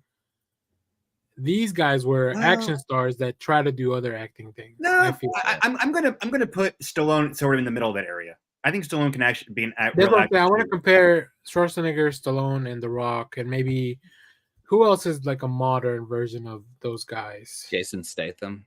Nah. But he's so good. That's not fair. Yeah, but I'm just like, he does everything. Hey, Jeff, you want a paycheck? Okay. Yeah. I mean, what would be the most ridiculous reboot to star Jason Statham? The first movie I ever saw Statham in was Snatch. Not an action film, at least not that way. And he was so good. But then he goes right down and just goes right into all action, nothing else. It's like, the man can actually act. Let him act. I mean, God bless. I mean, well, since we're talking about Jason Statham, let me jump in here. Yeah. I watched The Beekeeper. I want to hear about this. I'm excited. It's the new David Ayer movie. And I feel like David Ayer kind of went back to like what he was more excited about movies, like to make movies. If you watch some of his old stuff, like In the Watch and stuff like that, it feels to me, I don't want to call it John Wick, because it's not that. It's not as good as John Wick, but I feel like it could start something kind of like that. Mm-hmm. Jason Statham can carry a movie. The movies just kind of all go from the get-go. It's only like an hour and 40 minutes, and it's just go. Like, it's especially because if you've seen the trailer, do you guys know anything about the film? Oh yeah. Like he takes down like corrupt government, isn't it? He takes down a call center that steals like people's data and money. Oh, okay. So like he takes down Facebook. Yeah, I was already I mean, not Good far. luck. I was already in because I was like, yeah, fuck those people that are scamming people out of their money. The most unbelievable thing is that the call centers were in the U.S. Uh, everything else I was super on board with. But yeah, Josh Hutcherson from the Hunger Games is in it. Okay. He's kind of like the antagonist. But there's like it really builds up, and then the logic of what the beekeepers are and all that. Like I said, it gives you little morsels of like there could be a lot more in this world. So I really enjoyed it. I thought it was a lot of fun. But obviously Clay didn't like my synopsis, so he left. He was like, "I'm gonna go watch." Clay just left to go watch The Beekeeper, There you go. which is very fun way to get in on that. But yeah, that was cool. I jumped in just because y'all were talking about Jason Statham, but yeah, I don't know that Statham has done any like series work, That's the more thing. Like dramatic. Snatch was the only thing I ever knew him for like serious. It was that Yeah. Let me see. There's a few. Action There's a comment here I Stars. missed. Dave Batista kind of was, but Yeah. he become more of a see. Dave transitioned into being a legitimate actor. I feel like Leonard Kim saying. I'm still not sure Especially if I consider him like. I mean, I like him, but I'm not sure if I consider him a legitimate actor. I mean, if you've seen like Blade Runner 2049, his performance there was like really good. Yeah, but I mean, like outside of the Guardians films, what movies has he actually been like the main star? That's what I'm saying. That's where I'm counting him. Is like where he's like a Yeah, main. that's true. He hasn't reached main star level. He's in Blade Runner for what, maybe all of a total of maybe 10 minutes film time. Yeah. See, that's what I'm saying. Like The Rock. He's in C with Jason Momoa, which is another Apple TV show. Okay, I haven't watched that one. What's that one about? So it's like in this world, everyone's blind. Interesting. And that's all I know about it. Okay. I watched the pilot, but it was really convoluted. I don't remember. And it was a long time ago. All right, while Clay gets back, I did want to talk about. Oh, do you have anything else? Cena, action star. Cena has the potential to maybe become like because of his stuff doing the. I mean, John Cena. Yeah, I thought you were talking about the Warrior Princess. I was like, okay. No, not Zenas. John Cena. Like, I think he's got the potential of maybe becoming like more of like. He can. He's really good at the comedy roles. So yeah, for sure. Yeah. I think instead of going dramatic, you picked the right route and went comedy. Schwarzenegger did some decent comedies. I mean, Twins, yeah, for sure. Kindergarten Cop. I mean, as much as people dislike, I love that film. I thought it was, I thought Twins was hilarious. Oh God, yeah. So, but what do I know? But yeah, no, I agree. Maybe that's a good topic for later on. Later on in the year. I did want to touch on some news that we got. I got one I want to bring up, but go for it. If you remember when they announced the Universal Monsters Dracula book, oh yeah, we talked about it. A few of us had another one on the a wish list, and that's the one that they're doing. They're doing a Creature of the Black Lagoon comic under the Universal Monsters. Yeah, this news came out yesterday. It's gonna be done by Dan Waters, who's done Lucifer and other books in DC, and then Ram V, who did the Many Deaths of Leda Star and Detective Comics currently. So I'm very excited for that. And we have art by Matthew Roberts, who's done Manifest Destiny at Image. But we do have a little bit of like preview art here. That looks kind of cool. I like that. It looks super cool. Like it's gonna follow this detective. It's giving me a lot of Swamp Thing kind of vibes, but like in the best way possible. I know they're different characters, but look at these covers. Francavilla in the main cover. I think this is the main cover. I hope it's the main cover. This one's also very cool. It gives me a lot of jaws. It's the same from the movie. Yeah, oh, is it? Yeah, I haven't seen it. I should watch it before this. Yeah, watch it. Yeah. Oh, that one's cool. And yeah, this one's with the detective, and that's it. So I'm excited for this book. I want to bring up the news that we got out of I forget which con, but the fact, like the Star Wars news, the fact we're getting a Mandalorian. Oh yeah. Oh my Mandalorian movie. That it basically we're going to be getting the official like Lone Wolf and Cub film. I think that's what they're going to go for. I also feel like maybe Pedro Pascal is so busy with that it's just easier to shoot a film. Mm-hmm. Well, no, Uh, they announced they even announced stuff for season 4. oh, they did. Yeah, Okay, I want we are getting Mandalorian season 4. Okay, cool. I wonder if that's gonna. I mean, the last season of Mandalorian had a lot of not Mando in it. Like it was a lot. It was about other Well, it's characters too. because they do so much Mando in the book of Boba Fett. Yeah, yeah. But yeah, this looks cool. I mean, this is just like a little bit of art that they put together for the announcement. I like that. That looks awesome. It's great. I just want to see more of Grogu and Mando, like Yeah, run around doing shenanigans. But let's see. Per the Star Wars.com team. When you think about it, like Pascal is only really doing the voice. Yeah, for the most part. Yeah, Yeah, you're so right, because he won't take the helmet off too much. Yeah, so you don't really need him on set to do this stuff. So this will be directed by Jon Favreau and produced exactly. by Jon Favreau, Kathleen Kennedy, and Dave Filoni. We're good. It will go into production this year. So very excited for that. Yeah.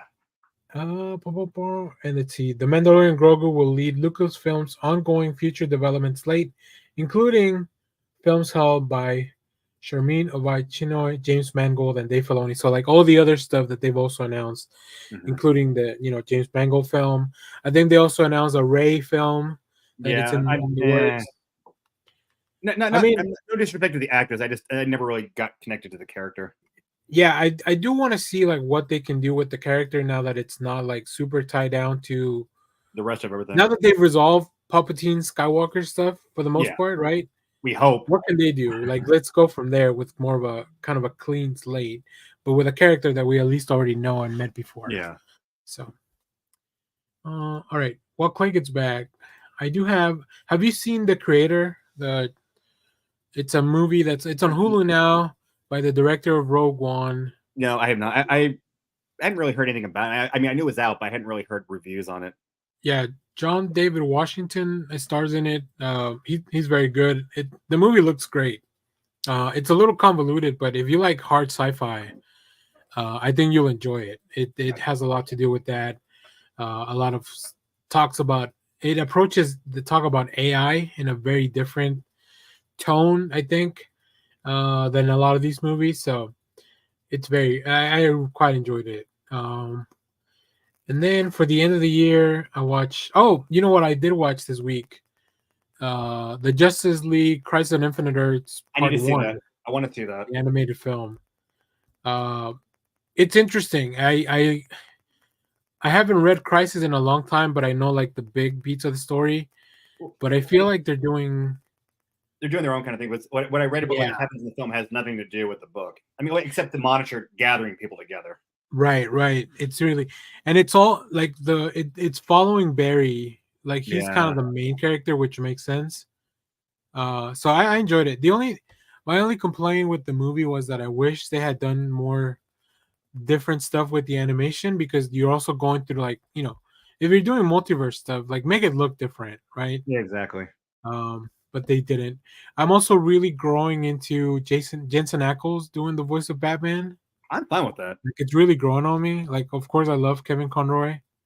But I think if they're gonna pass the mantle, I think Jensen Ackles is he does a good rendition of. Well, not in that he wants the role. That's the thing. Is like he's actually somebody who wants to do it. Right. So.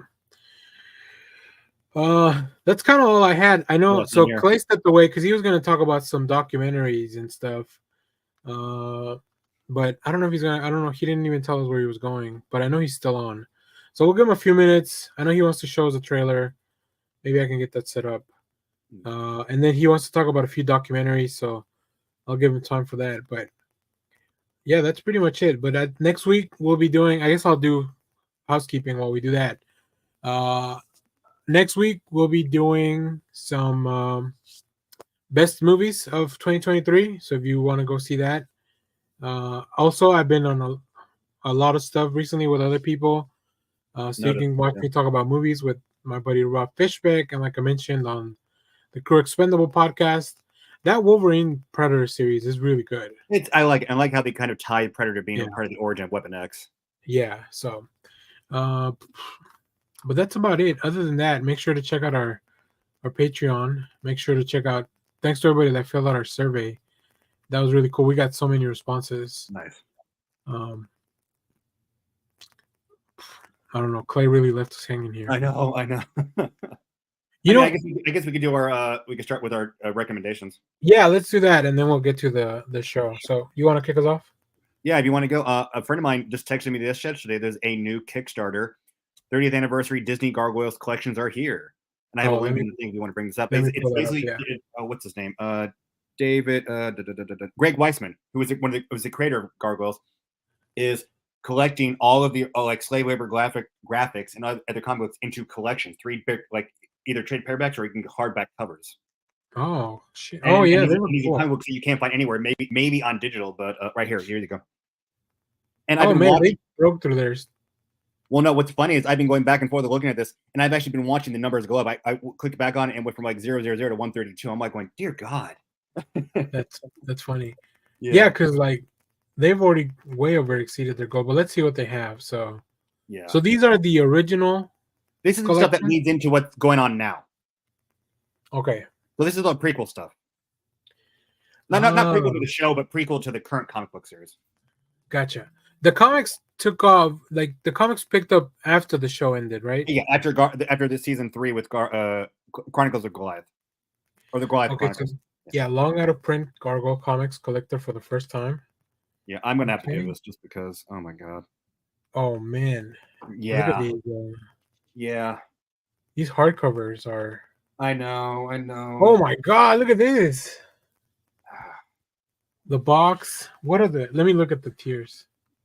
Oh my God! Oh, there's a lot of tears. There's a lot of tears. Yeah, let me see. Oh my God! For $15, you can get the limited edition, just the gold foil. Yeah. Of the reprint of number 1. Yeah. Let's see. Volume 3. Oh, you can. Okay, so you can buy volumes individually, I guess, if you're missing them. Yeah. So these are the old volumes that were already put out. Some. Yeah. Okay.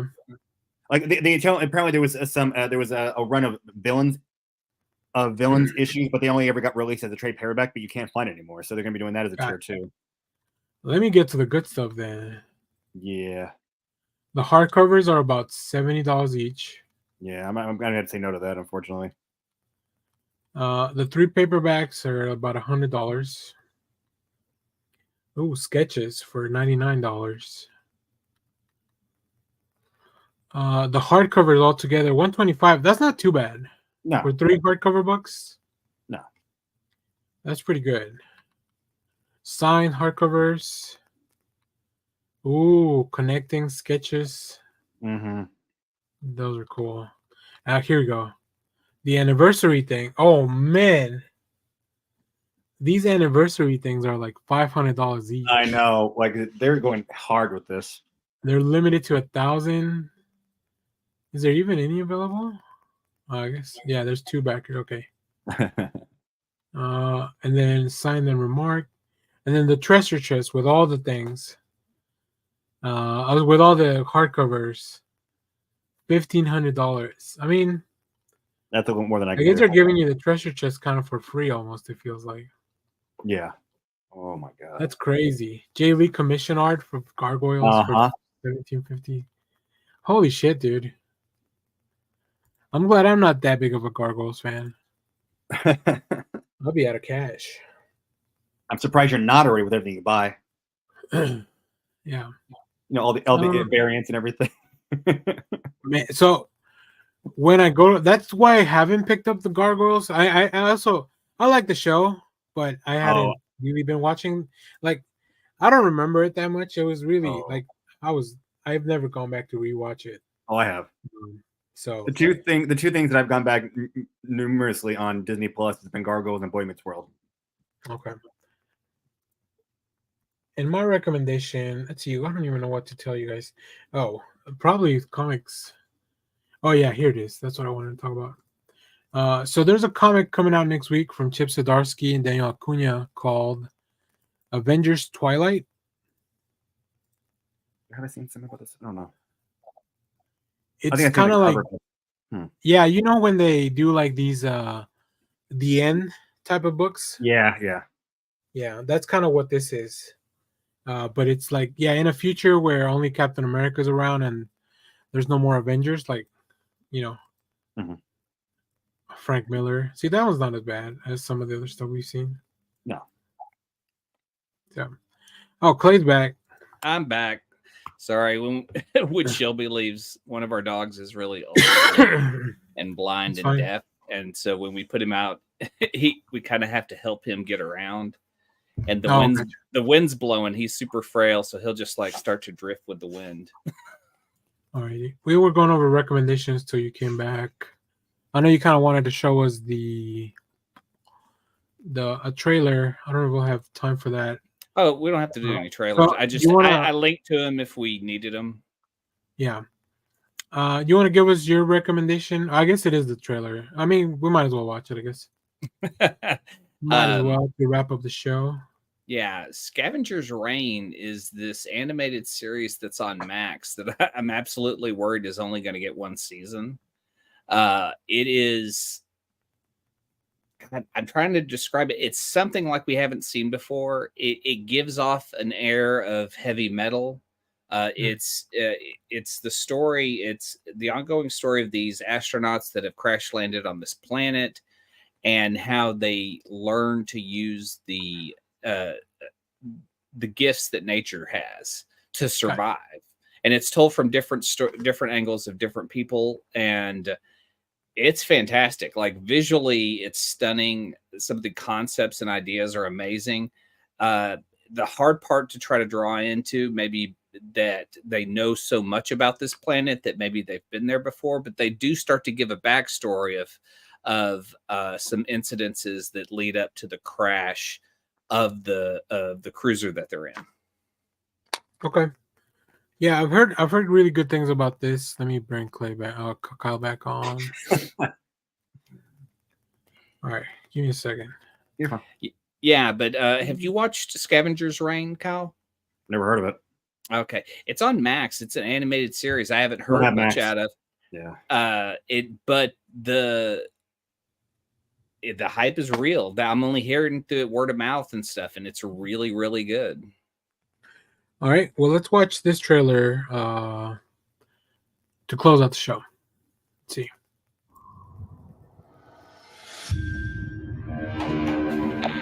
This is Ozzy Nareen of the Demeter 227.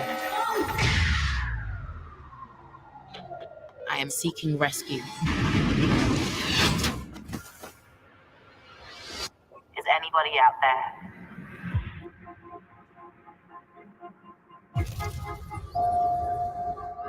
Truth be told, I always thought I would die somewhere far away from home. But we're not just responsible for ourselves here. Well, I hope you brought some comfortable shoes, Levi. No, I don't have shoes. This place, nothing really makes sense. It's like a puzzle. We just can't help the instinct to give meaning to things we don't understand. Oh God, I think there's something out there. Ursula, get your knife out. Nothing is safe out here. I think there's more to this planet than we realize. The world shares things with me, things that are far beyond what's right in front of me. Your time is short.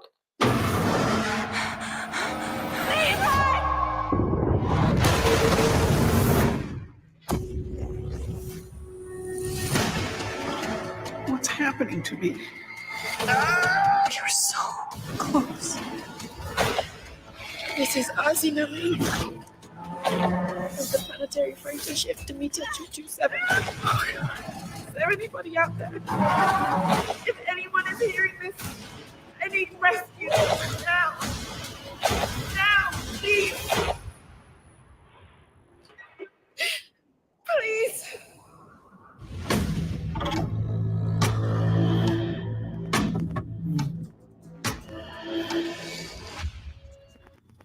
Damn. Like I said, it's really great. You been watching it? Yeah, I just finished it last night. So, Okay. yeah, I highly recommend it. It's one you really have to focus on because there's a lot of visual storytelling that's happening in this new world of plants and animals that you know nothing about. Sometimes you'll see them consume, and what's really weird is you'll see them like take an animal, use an animal to get a product from another animal. Like they understand the nature of the planet on a certain level. Like things can give them medicine.